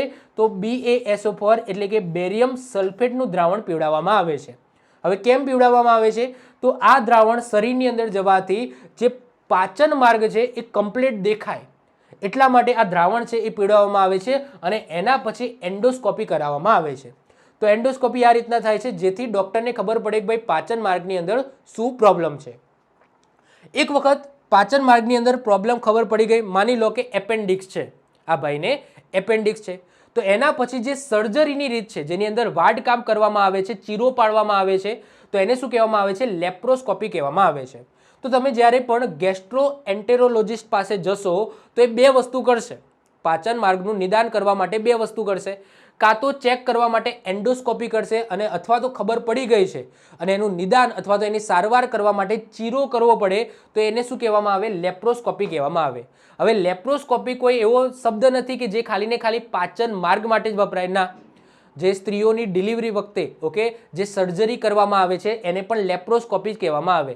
ટૂંકમાં લેપ્રોસ્કોપીનો મતલબ એવું થાય કે જે આપણું જે પેટનો ભાગ છે ત્યાં ચીરો પાડવો ઓકે અને એના પછી સર્જરી કરવી તો એને શું કહેવામાં આવે? તો લેપ્રોસ્કોપી કહેવામાં આવે. એટલે કે સર્જરીની રીત એટલે કે લેપ્રોસ્કોપી. એટલે કે એપેન્ડિક્સ થાય છે તો એપેન્ડિક્સમાં એક જ છે સોલ્યુશન કે જે એપેન્ડિક્સ વધી છે એને કાપવી તો એ સમયે તમારે શું કરવું પડશે? સર્જરી કરવી પડશે એટલે કે લેપ્રોસ્કોપી કરવી પડશે. અને કોઈ સામાન્ય નિદાન છે જેની અંદર ખબર નથી પડતી કે ભાઈ ડૉક્ટરને કે શું થયું છે આ માણસને તો આ રીતના કેમેરો નાખવામાં આવે છે તો એને શું કહેવામાં આવે? એન્ડોસ્કોપી કહેવામાં આવે છે. સિમ્પલ છે ઓકે. તો આઈ હોપ સો આજના લેક્ચરની અંદર તમને બધી વસ્તુ ક્લિયર કટ આવડી ગઈ હશે. આ બધી બુક છે મારા દ્વારા બનાવવામાં આવી છે ઓકે. મને મદદ કરવા માંગતા હોય તો આ બુક છે એ પરચેસ કરી શકો છો આપણી એપ્લિકેશનમાંથી. સામાન્ય વિજ્ઞાનની પણ ટૂંક સમયમાં બુક આવી જશે. તો આઈ હોપ સો તમને આજનો વિડીયો ગમ્યો હશે. આજના વિડીયોની અંદર જે પાચન તંત્ર છે એને આપણે ટોટલી એટલે કે સંપૂર્ણ આપણે કમ્પ્લીટ કરી દીધું. આઈ હોપ સો તમને મજા આવી હશે. બધી જ વસ્તુ સ્ટેપ બાય સ્ટેપ ચલાવી છે. આકૃતિ દ્વારા સિમ્પલ રીતના સમજ પડે એ રીતના સમજાવી છે. આઈ હોપ સો તમને ખ્યાલ આવ્યો હશે. જો તમને વિડીયો ગમ્યો હોય તો વિડીયોને લાઇક કરી દો, મિત્રો સાથે શેર કરી દો. જો તમે આ ચેનલ પર નવા હો તો ચેનલને સબસ્ક્રાઇબ કરીને બાજુમાં રહેલું બેલ આઇકન દબાવી દો, જેથી કોઈ નવો વિડીયો અપલોડ કરું તેની નોટિફિકેશન તમને મળતી રહે અને તમારો કોઈ પણ વિડીયો મિસ ના થાય. તો મળીશું નેક્સ્ટ લેક્ચરમાં. Bye, all the best.